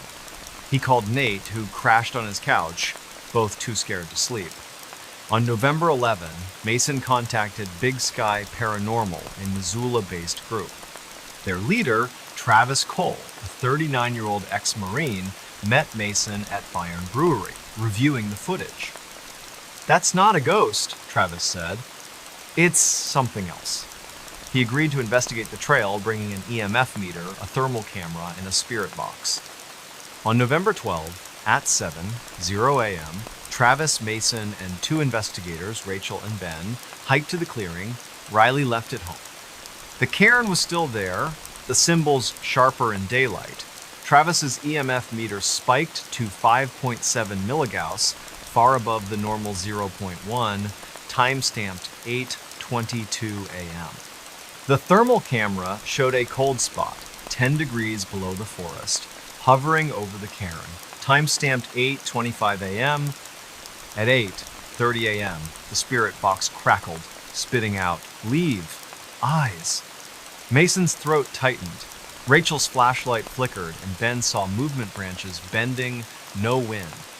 The hum returned, low, and Travis's camera caught a shadow, fleeting, at 8:37 a.m. "We're done," Travis said, voice steady but urgent. They hiked out, the hum fading, reaching the trailhead at 10:15 a.m. At Travis's office, a rented space near the university, they analyzed the data. The EMF spikes, thermal anomaly, and spirit box suggested a non-human entity possibly tied to the land. Travis cited Salish oral histories, shared by a tribal elder in 2020, about watchers in the Bitterroot, guarding sacred sites. "You disturbed it," Travis told Mason. "It followed you." He arranged for a Salish elder, Joseph Black Elk, 70, to perform a ceremony. On November 13 at 6:00 p.m., Joseph met Mason at the trailhead, not the clearing, for safety. He burned cedar, sang a prayer, and scattered tobacco, asking the entity to return to the earth. The air felt lighter, the Nikon, now working, catching no anomalies, time-stamped 6:45 p.m. Mason posted a final Reddit update on November 14 with the iPhone audio, Nikon photos, and thermal data hitting 12-0 upvotes. He hasn't hiked since, sticking to Missoula's breweries and gym. He keeps the journal in a locked drawer, the cairn's photo deleted. Bitterroot's trails are busy again, hikers unaware of the clearing. Mason checks his windows at night, hearing the hum sometimes, faint, like a memory. He hopes Joseph's ceremony worked, but those red eyes still haunt him. Ouija board summoned pure terror. Ouija board unleashed a living nightmare. That's the horrifying reality Chloe Martinez faced in the winter of 2024 in a small college town called Bellingham, Washington, about 90 miles north of Seattle. Bellingham's a quirky place, home to Western Washington University with 16 zero-students, craft coffee shops like Makeworth, and a waterfront that smells of salt and pine. Chloe, a 21-year-old junior majoring in environmental science, lived in an off-campus rental on Indian Street, a creaky craftsman house shared with 3 roommates. She wasn't into the occult, more likely to be found at a climate rally than a seance. But on December 14, 2024, a seemingly harmless game with a Ouija board, bought on a whim, opened a door to something she can't explain, something that still haunts her. Bellingham's got a laid-back vibe, with farmers markets, microbreweries like Aslan, and trails in Whatcom Falls Park where students jog. Chloe's house, rented for $2,000 a month, was typical for the area built in 1925, with a sloped porch, stained glass windows, and a basement they used for storage. Her roommates were Mia, a 22-year-old art major, Liam, a 21-year-old computer science student, and Ava, a 20-year-old psychology major.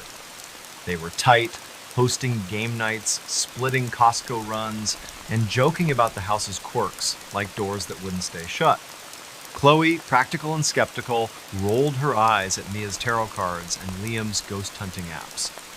But when Ava brought home a Ouija board from a thrift store, the Rusty Anchor, for $5, Chloe agreed to try it, mostly for laughs. It was a cold Saturday night, 34 degrees, rain drumming the roof, and they were bored, finals done, campus quiet. At 8:00 p.m., they gathered in the living room, the board on a coffee table, surrounded by empty pizza boxes and a flickering lavender candle. Chloe set up her iPhone 13 to record, propped on a bookshelf, time-stamped 8:02 p.m., thinking it'd be funny for TikTok. Mia lit incense, sandalwood, and dimmed the lights. The board was old, wood-worn, letters faded, the planchette a chipped triangle. They placed their fingers on it, giggling, and Ava asked, "Is anyone here?" The planchette twitched, sliding to yes. Chloe assumed Mia was pushing it, but Mia's eyes were wide. Liam asked, "What's your name?" The planchette spelled E-L-I-S-E. Chloe laughed. "Nice try, guys." But the air felt heavier, the candle flickering, though no windows were open. At 8:07 p.m., the iPhone video caught a shadow, brief, crossing the wall behind them, unnoticed at the time. Ava, spooked, asked, "Elise, are you friendly?" The planchette jerked to no. Chloe's stomach tightened, but she pressed on. "What do you want?" The board spelled stay, then you, fast, the planchette shaking. Liam pulled his hands back. "I'm out." Mia snapped, "Don't break the circle." The candle went out, smoke curling. At 8:11 p.m., the iPhone still recording. A knock came from the basement door, 3 slow thuds echoing in the quiet house. Chloe froze, her pulse racing. They hadn't touched the basement all night. Its lock rusted, key lost. She grabbed her phone, stopped the video, and flicked on the lights. The planchette was upside down, though no one had moved it. They shoved the board under the couch, agreeing to never touch it again. But that was just the start. That night, Chloe couldn't sleep. At 2:13 a.m., she woke to whispers, not words, just murmurs, from her closet. She checked, finding only clothes, but her iPhone, charging on her nightstand, had recorded audio, time-stamped 2:12 a.m., capturing a voice, faint, saying, "See you." She texted the group chat. "Anyone awake? This is creepy."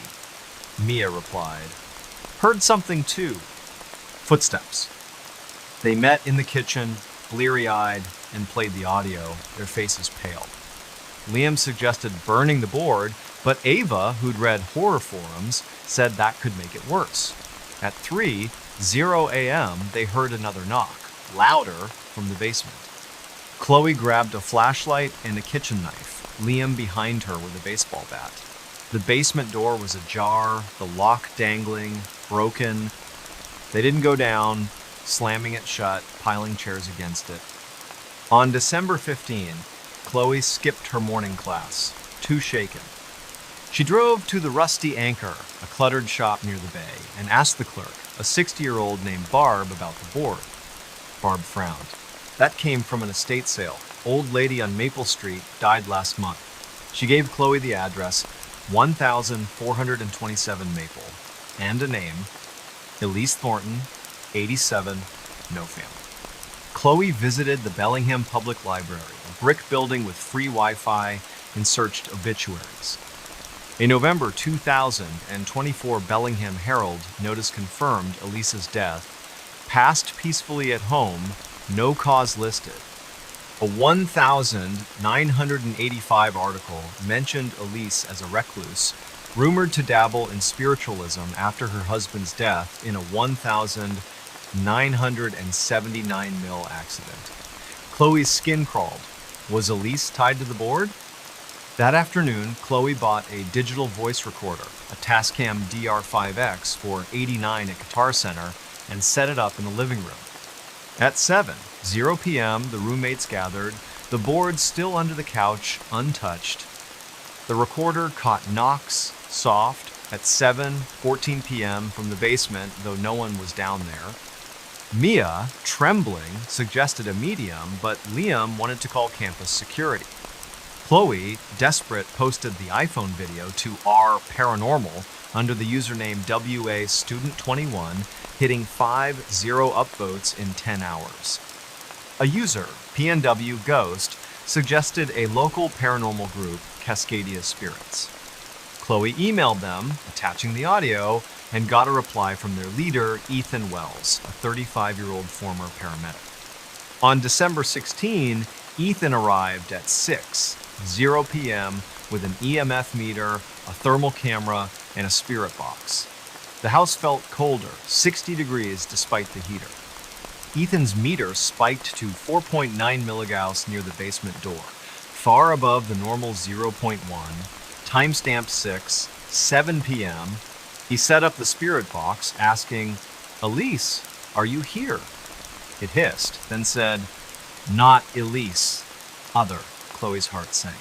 The thermal camera showed a cold spot 12 degrees below the room, near the couch, timestamped 6:12 p.m.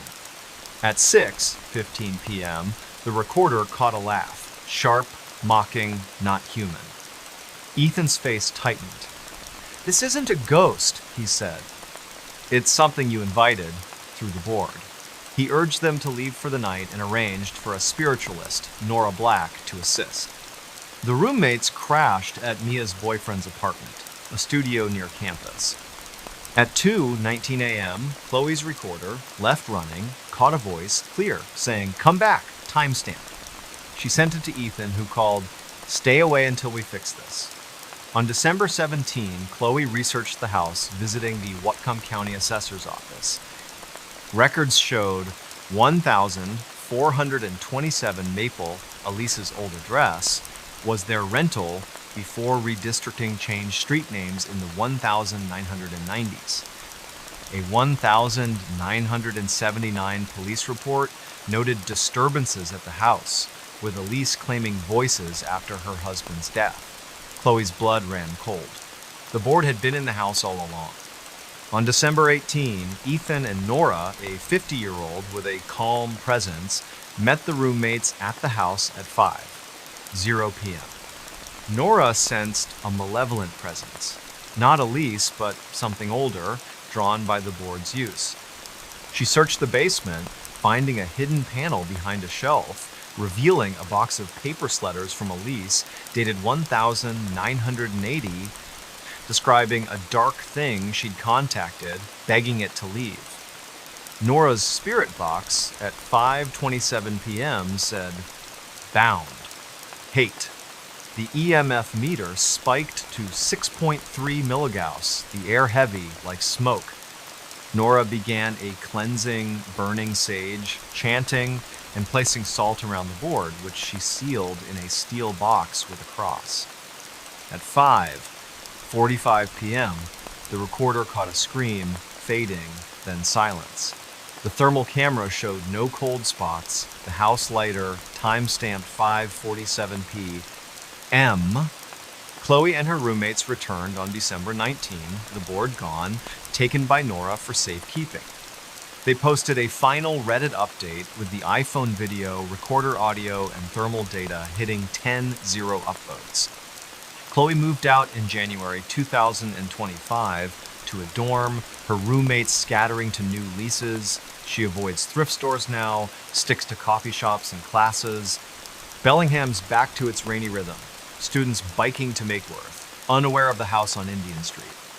Chloe keeps her recorder off, but sometimes, at night, she hears a faint knock and wonders if it's really gone.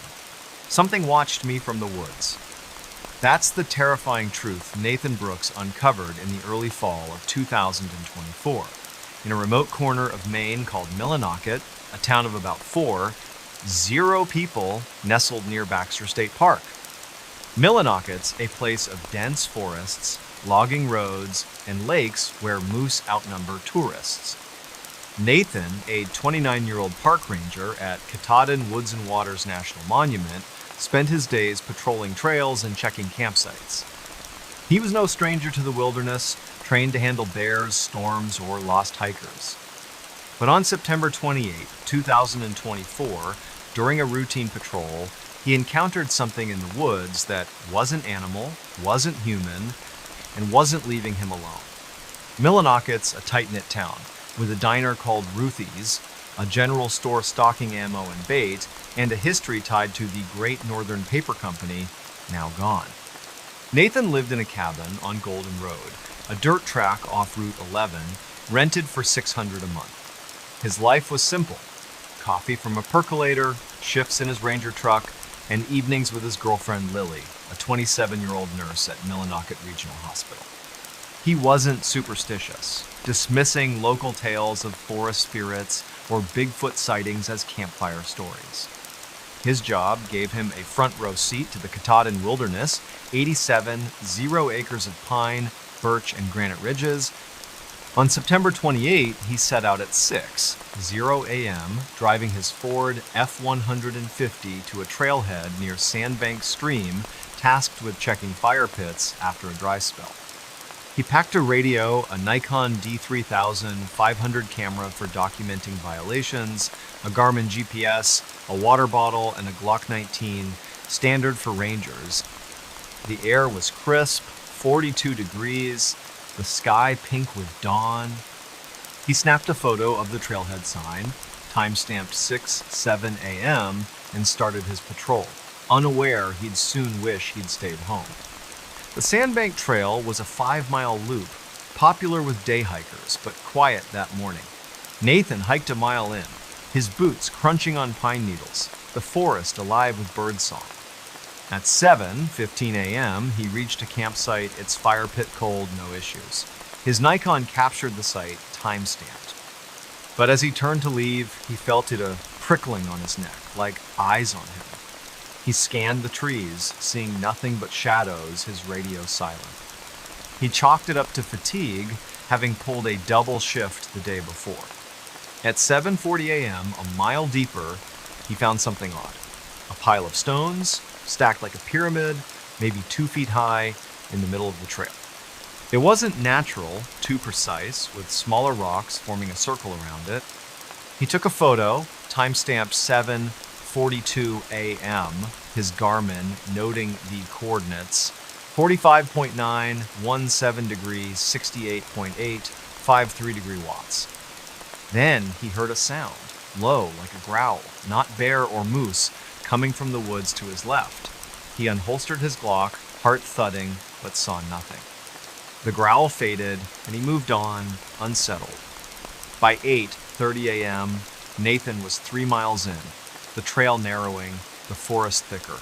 The feeling of being watched grew heavy, like a weight on his chest. At a clearing near a stream, he found another stone pile, larger, 3 feet tall, with scratches on the rock's lines, curves, almost like letters. He snapped a photo, time-stamped 8:35 a.m., and noticed his Garmin glitching, the screen frozen. His radio crackled, spitting static, though he hadn't touched it. He called base. "This is Ranger Brooks, Sandbank Trail, anything on the wire?" No response, just static, time-stamped 8:37 a.m. on his log. Then, a branch snapped, loud, 30 yards away. He swung his Nikon, catching a Chapital, maybe 6 feet humanoid, blending with the trees, its edges blurry. The photo, later checked, showed only pines, time-stamped 8:39 a.m. Nathan's training kicked in. Don't panic, assess, retreat. He backed away, Glock raised, the growl returning, closer from multiple directions. Nathan hiked fast, aiming for the trailhead, the forest darker despite the morning sun. At 9:05 a.m., his flashlight, clipped to his pack, flickered, though its batteries were fresh. He heard whispers, not words, just hisses, weaving through the trees. He recorded a voice memo on his phone, an iPhone 11. "Something's out here, not animal," time-stamped 9:07 a.m. The stone piles appeared again, 3 more, smaller, along the trail as if guiding him deeper. At 9:20 a.m., he reached a fork he didn't recognize. The trail marker's gone. His Garmin was dead, phone at 15%, no signal. The whispers grew, forming a voice, raspy. "Look back." He didn't, running now, his Nikon bouncing, catching blurry shots of trees, time-stamped 9:22 a.m. The shape appeared again, closer, 20 yards behind, its eyes reflective, like coins in the gloom. He fired his Glock, 2 shots into the ground, hoping to scare it. The growl stopped, but the eyes stayed unmoving. At 10:00 a.m., Nathan stumbled into a clearing, not on his map, with a rotting lean-to, its wood blackened as if burned. Inside, he found a rusted knife, its handle carved with symbols matching the stone piles. He took a photo, time-stamped 10:03 a.m., and grabbed the knife, his hands shaking. The voice returned louder. "See me now." He bolted, the forest closing in, branches scraping his face. His phone recorded another memo. "It's following, I'm lost," time-stamped 10:07 a.m. At 10:30 a.m., he saw the shape again, clearer, its body gaunt, limbs too long, moving jerkily like a puppet. He fired 3 more shots, straight at it, but it vanished, the Nikon catching nothing, time-stamped 10:32 a.m. Exhausted, he kept moving, the trail reappearing, impossibly at 11:15 a.m. He reached his truck at 11:45 a.m., locking the doors, his Nikon out of battery, the knife still in his pack. Nathan drove to Ruthie's diner, hands trembling, and called Lily at 12:05 p.m. "I saw something. Meet me." She arrived, seeing his scratched face and torn uniform. They reviewed the Nikon photos, the stone piles stark, the lean-to eerie, but no shape. The iPhone memos were clear, his voice panicked, the whispers faint but audible. Nathan texted his supervisor, Ranger Ellen Cole, with a photo of the knife, time-stamped 12:15 p.m. "Check Sandbank. Something's wrong," he wrote. Ellen replied, "Stay put. We'll patrol." Nathan posted the stone pile photo to R Cryptids under the username ME Ranger29, hitting 7-0 upvotes in 14 hours. Users mentioned Penobscot legends of forest watchers, entities tied to sacred lands, angered by intruders. On September 29, Nathan visited the Millinocket Historical Society, a small museum on Central Street. The curator, Mr. Harold Pike, 72, examined the knife, recognizing the symbols as Penobscot used to mark boundaries. He pulled a 1,931 journal from a logger, Samuel Frost, describing a thing in the woods near Sandbank Stream with eyes like fire. A 1975 Bangor Daily News article reported missing hikers in the area with odd rock formations noted by rangers.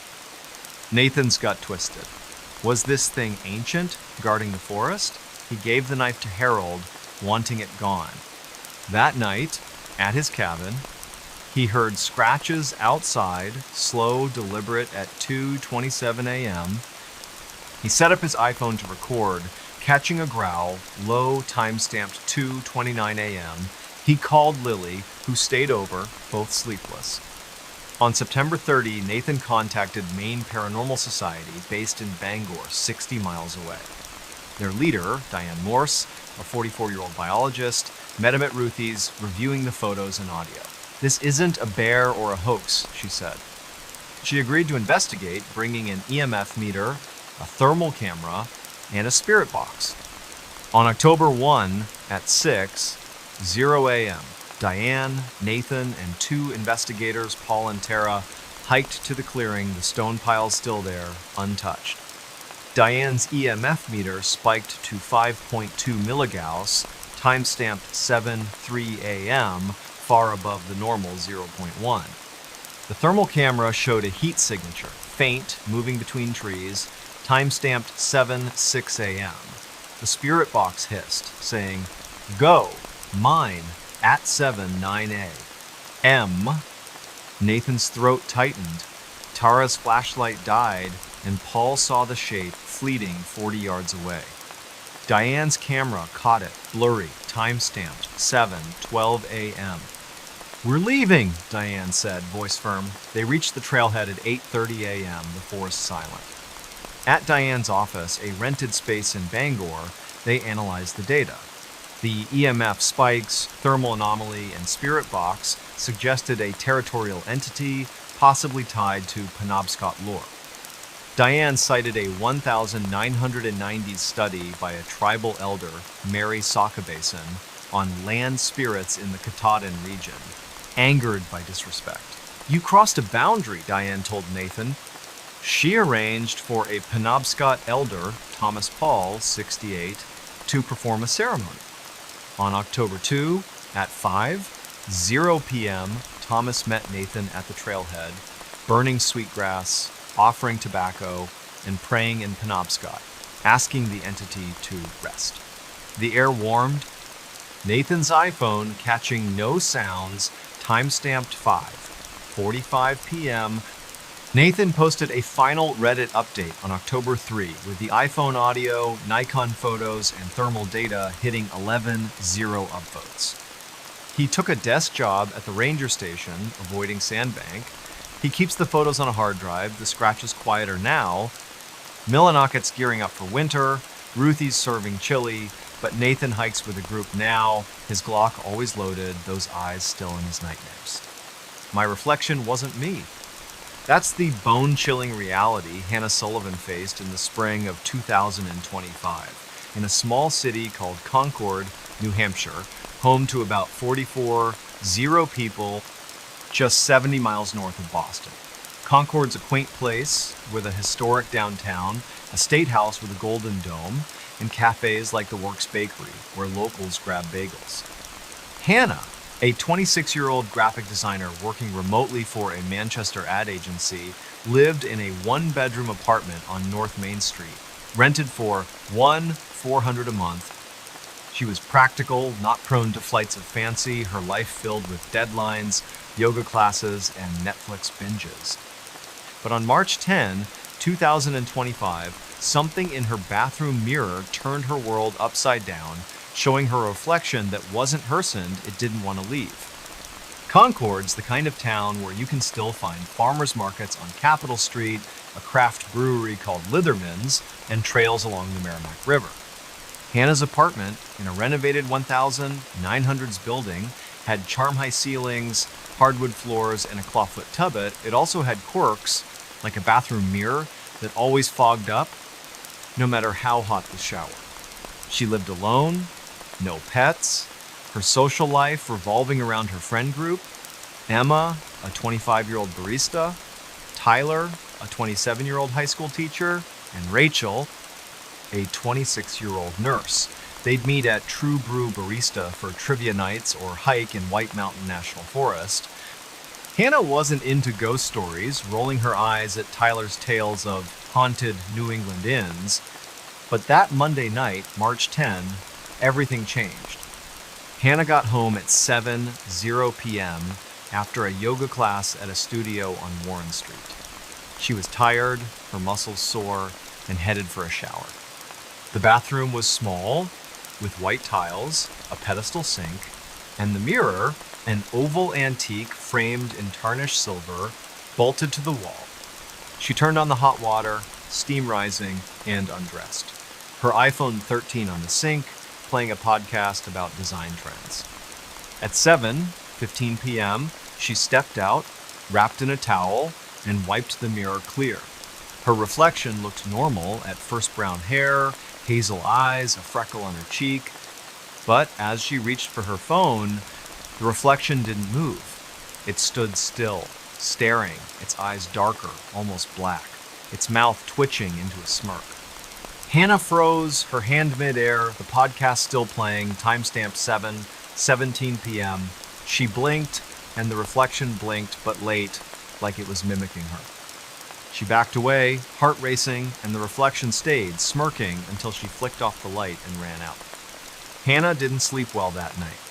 She locked her bathroom door, a flimsy latch, and texted Emma at 7:25 p.m. Weird mirror thing, freaked out. Emma replied, "Too many horror movies, lol. Call me tomorrow." Hannah tried to laugh it off, blaming exhaustion or the steam playing tricks. But at 2:41 a.m., she woke to a sound scratching like nails on glass from the bathroom. She grabbed her phone, recorded a voice memo, "Something's in there," timestamp 2:42 a.m., and stayed in bed, the scratching stopping after 5 minutes. The memo, later checked, caught a faint whisper, "Look," not her voice. She didn't check the bathroom, keeping the door locked, and worked from her couch the next day, March 11, avoiding the mirror entirely. That afternoon, Hannah called Tyler, who came over at 4:00 p.m. She showed him the memo, his face paling. "That's not normal," he said, but suggested a logical fix. Cover the mirror. They hung a towel over it, securing it with duct tape, and tested the bathroom. No sounds, no fog. Tyler stayed for dinner, takeout from Chen's Garden, and left at 8:00 p.m. Hannah felt better, but at 11:15 p.m., the towel was on the floor, the mirror clear, though she hadn't touched it. She snapped a photo with her iPhone, timestamped 11:17 p.m., and saw it. Her reflection, but with those black eyes, head tilted, smiling wider than her face could. She screamed, slammed the door, and called Rachel, who arrived at 11:30 p.m., calming her down. Rachel, practical, said, "Maybe it's the lighting. Let's check tomorrow." On March 12, Hannah bought a digital voice recorder, a Sony ICD UX570 for $79 at Best Buy in Manchester, and a Wisecam V3 for $39, setting it up to face the bathroom door. She hit record at 9:00 p.m., the apartment quiet, the mirror still uncovered, her nerves frayed. At 2:46 a.m., she woke to the scratching again, louder, like claws on metal. The Wise app showed the bathroom door rattling, timestamped 2:45 a.m., though it was locked. The recorder caught a voice, clear, saying, "See me now," at 2:44 a.m. Deep, not human. Hannah grabbed her keys and drove to a Motel 6 on South River Road, checking in at 3:10 a.m. She texted Emma, Rachel, and Tyler the Wise clip in audio, group chat exploding with, "Get out, stay out!" Emma called, "That's not a prank, come to my place." Hannah stayed at Emma's apartment, a loft near downtown, on March 13. She researched her building, visiting the Concord Historical Society, a museum on North State Street. The curator, Mrs. Evelyn Gray, 65, found records. The apartment was part of a 1,902 tenement, site of a 1,947 suicide. A woman, Clara Vance, 32, hanged herself in the bathroom, leaving a note about seeing someone else in the mirror. A 1,947 Concord Monitor article called it a tragedy, mentioning Clara's obsession with an antique mirror bought at an estate sale. Hannah's blood ran cold. Was Clara's mirror hers? She posted the wise clip to Our Paranormal under the username NH Designer26, hitting 6 upvotes in 12 hours. Users speculated about mirror entities, citing New England folklore of spirits trapped in glass. On March 14, Hannah contacted Granite State Paranormal, a Concord-based group. Their leader, Mark Dillon, a 40-year-old electrician, met her at the Works Bakery, reviewing the footage and audio. "This is a strong presence," he said, "likely tied to the mirror." He agreed to investigate, bringing an EMF meter, a thermal camera, and a spirit box. That evening, at 7:00 p.m., Mark, Hannah, and 2 investigators, Lisa and Greg, entered the apartment, Emma and Rachel waiting outside. The bathroom felt colder, 55 degrees, despite the heater at 70. Mark's EMF meter spiked to 5.4 milligauss near the mirror, time-stamped 7:05 p.m., far above the normal 0.1. The thermal camera showed a cold spot, 10 degrees below the room, in front of the mirror, time-stamped 7:08 p.m. Mark used the spirit box, asking, "Clara, are you here?" It hissed, then said, "Not Clara, mine, at 7:10 p.m. Hannah's knees buckled. The recorder caught a laugh, sharp at 7:12 p.m., the mirror fogging, though no one breathed on it. Mark's face grew serious. "This isn't a ghost. It's something darker, using the mirror as a door." He advised removing it, but warned it might provoke the entity. At 7:30 p.m., Greg unscrewed the mirror, carefully wrapping it in a blanket, the EMF meter dropping to 0.2 milligauss. But as they carried it out, the wise cam caught a shadow, human-shaped, darting across the bathroom, time-stamped 7:34 p.m. Lisa's flashlight flickered, and the air turned heavy, like syrup. They stored the mirror in Mark's van, locked, and he called a colleague, Sister Margaret Cole, a 58-year-old Catholic spiritualist from Manchester. Hannah crashed at Emma's again, the recorder catching nothing that night. On March 15, Sister Margaret arrived at 6:00 p.m., meeting Hannah and Mark at the apartment. She inspected the bathroom, now mirrorless, and sensed a lingering malice. She found a 1,947 photo of Clara in the Historical Society's archive, her eyes eerily like the reflections. Margaret believed the entity wasn't Clara, but something Clara had summoned, perhaps through occult dabbling. At 6:30 p.m., Margaret performed a cleansing, sprinkling holy water, burning frankincense, and reciting prayers, placing a blessed medallion where the mirror hung. The thermal camera showed no cold spots. Time-stamped 6:45 p.m., the spirit box, used one last time, was silent. Mark took the mirror to a church in Manchester, where it was destroyed in a blessed fire, per Margaret's advice, on March 16. Hannah returned to her apartment on March 17, the bathroom normal, the air light. She posted a final Reddit update with the wise clip, recorder audio, and Clara's photo, hitting 9 upvotes. She moved to a new apartment in Manchester in April 2025, closer to work, avoiding mirrors at night. Concord's bustling again, the works packed with students, the Merrimack flowing calmly. Hannah keeps her wise cam off, but sometimes in a store window, she catches a glimpse of something dark and looks away fast. Ancient relic woke, something dark. That's the harrowing truth Abigail Foster uncovered in the early winter of 2025 in a sleepy town called Taos, New Mexico, home to about 60 people nestled in the Sangre de Cristo Mountains. Taos is known for its adobe architecture, art galleries, and a mystical vibe tied to its Native American and Spanish roots.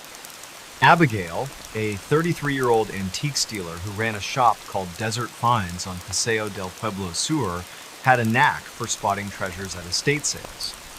But on January 15, 2025, a strange artifact she brought home from a local auction unleashed something dark, something that turned her quiet life into a waking nightmare.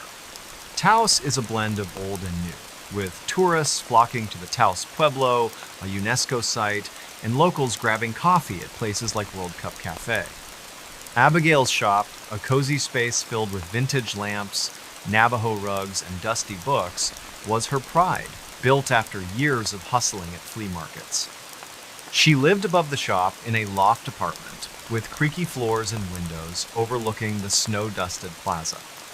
Her routine was simple: open the shop at 10:00 a.m., chat with customers, and scour auctions for unique pieces.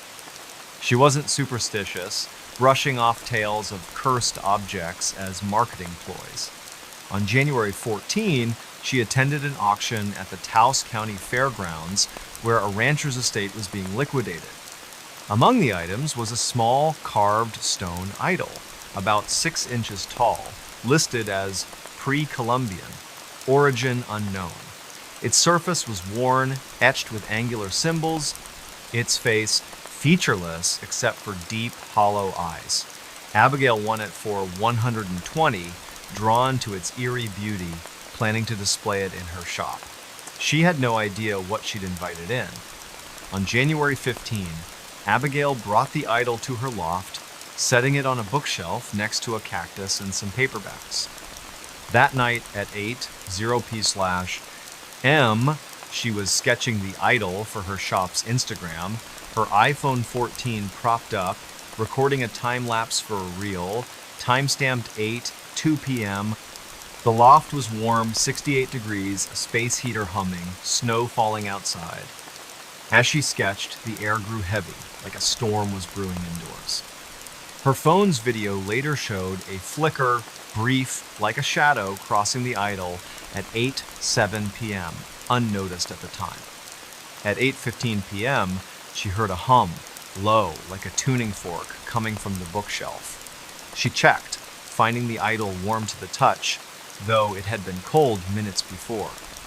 She snapped a photo, time-stamped 8:17 p.m., the idol's eyes seeming deeper, almost glowing.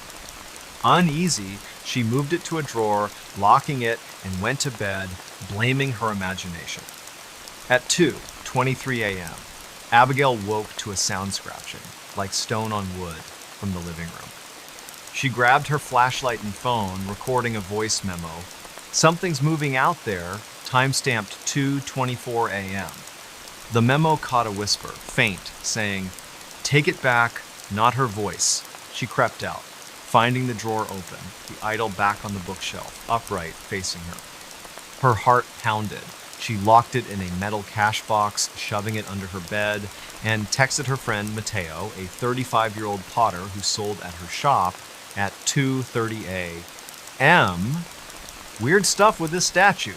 Call me," Mateo replied. "Spooky. Talk tomorrow." Abigail didn't sleep, the hum lingering in her ears. On January 16, Abigail opened her shop, but kept the idol upstairs, too rattled to display it. She visited the Taos Public Library, a modern building near the plaza, and researched the idol. A 1,998 book, Artifacts of the Southwest, described similar carvings found in Chaco Canyon, possibly linked to an ancient cult, though details were vague. A 2010 Taos News article mentioned a local collector, Juan Romero, who'd owned a cursed statue that brought bad luck before he vanished in 2012. Abigail's stomach churned. Was her idol connected?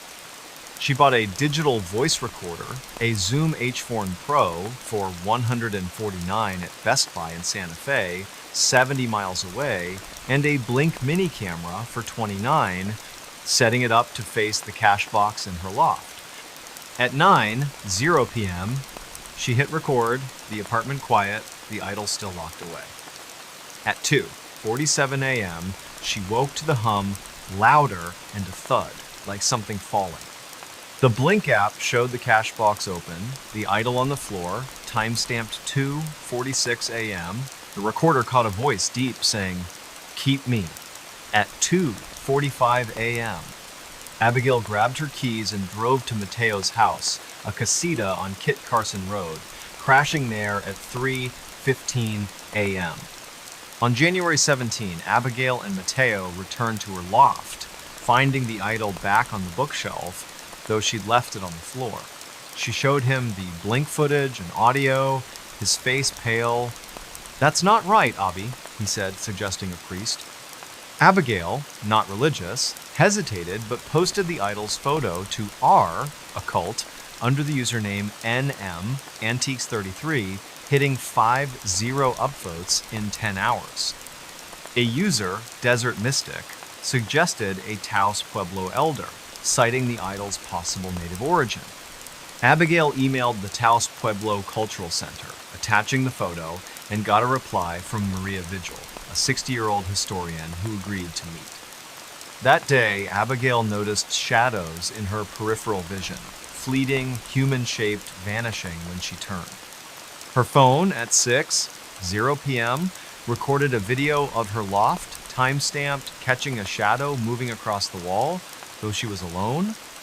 On January 18, Maria met Abigail at her shop at 3:00 p.m. She examined the idol, now in a locked display case, and frowned. "This is old, maybe Anasazi, not meant for outsiders," she said. She explained that such relics, found in kivas, were vessels for spirits, often dangerous if removed. Maria refused to touch it, but suggested a shaman, Daniel Tewa, from the Pueblo. Abigail contacted Daniel, a 55-year-old with a quiet authority, who arrived that evening with an EMF meter, a thermal camera, and sage, borrowed from a friend in Santa Fe's paranormal scene. The loft felt colder, 60 degrees despite the heater. Daniel's EMF meter spiked to 5.8 milligauss near the idol, timestamp 7:05 p.m., far above the normal 0.1. The thermal camera showed a cold spot, 15 degrees below the room, around the bookshelf, time-stamped 7:08 p.m. At 7:12 p.m., the recorder caught a growl, low, not human, saying, "Mine forever." Abigail's knees shook. Daniel set up a spirit box, asking, "What are you?" It hissed, then said, "Bound. Anger." At 7:15 p.m., he nodded, unsurprised. "This isn't a ghost, it's a guardian woken by your touch." He advised returning the idol to a kiva site, but since its origin was unknown, a cleansing was the next option.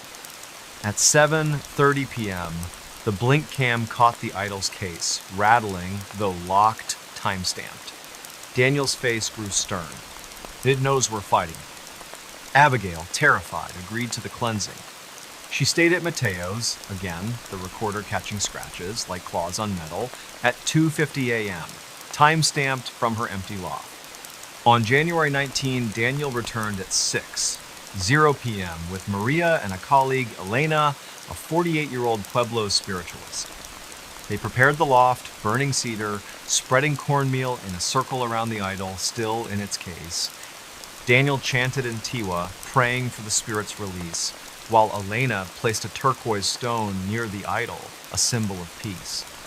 At 6:45 p.m., the EMF meter dropped to 0.2 milligauss, the cold spot gone.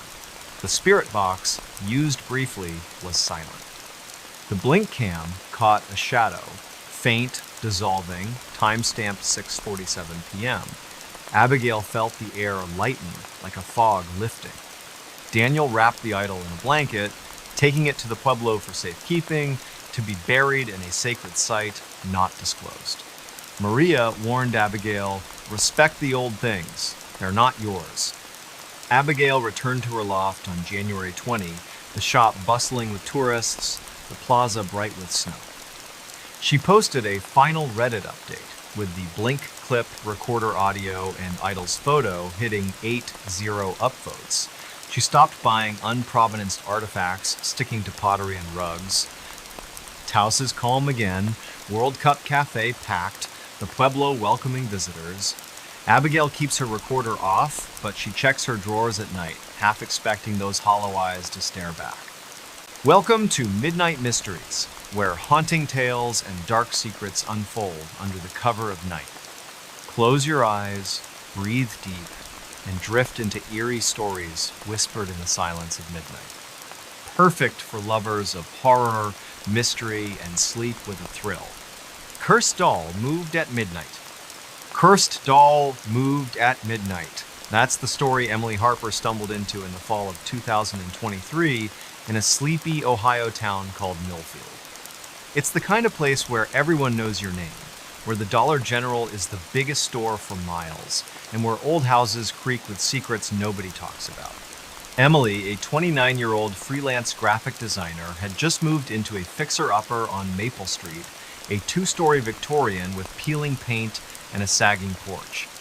She got it cheap at an estate sale, a steal at $87,000 because the previous owner, Mrs. Evelyn Carver, had passed away at 93, leaving no heirs.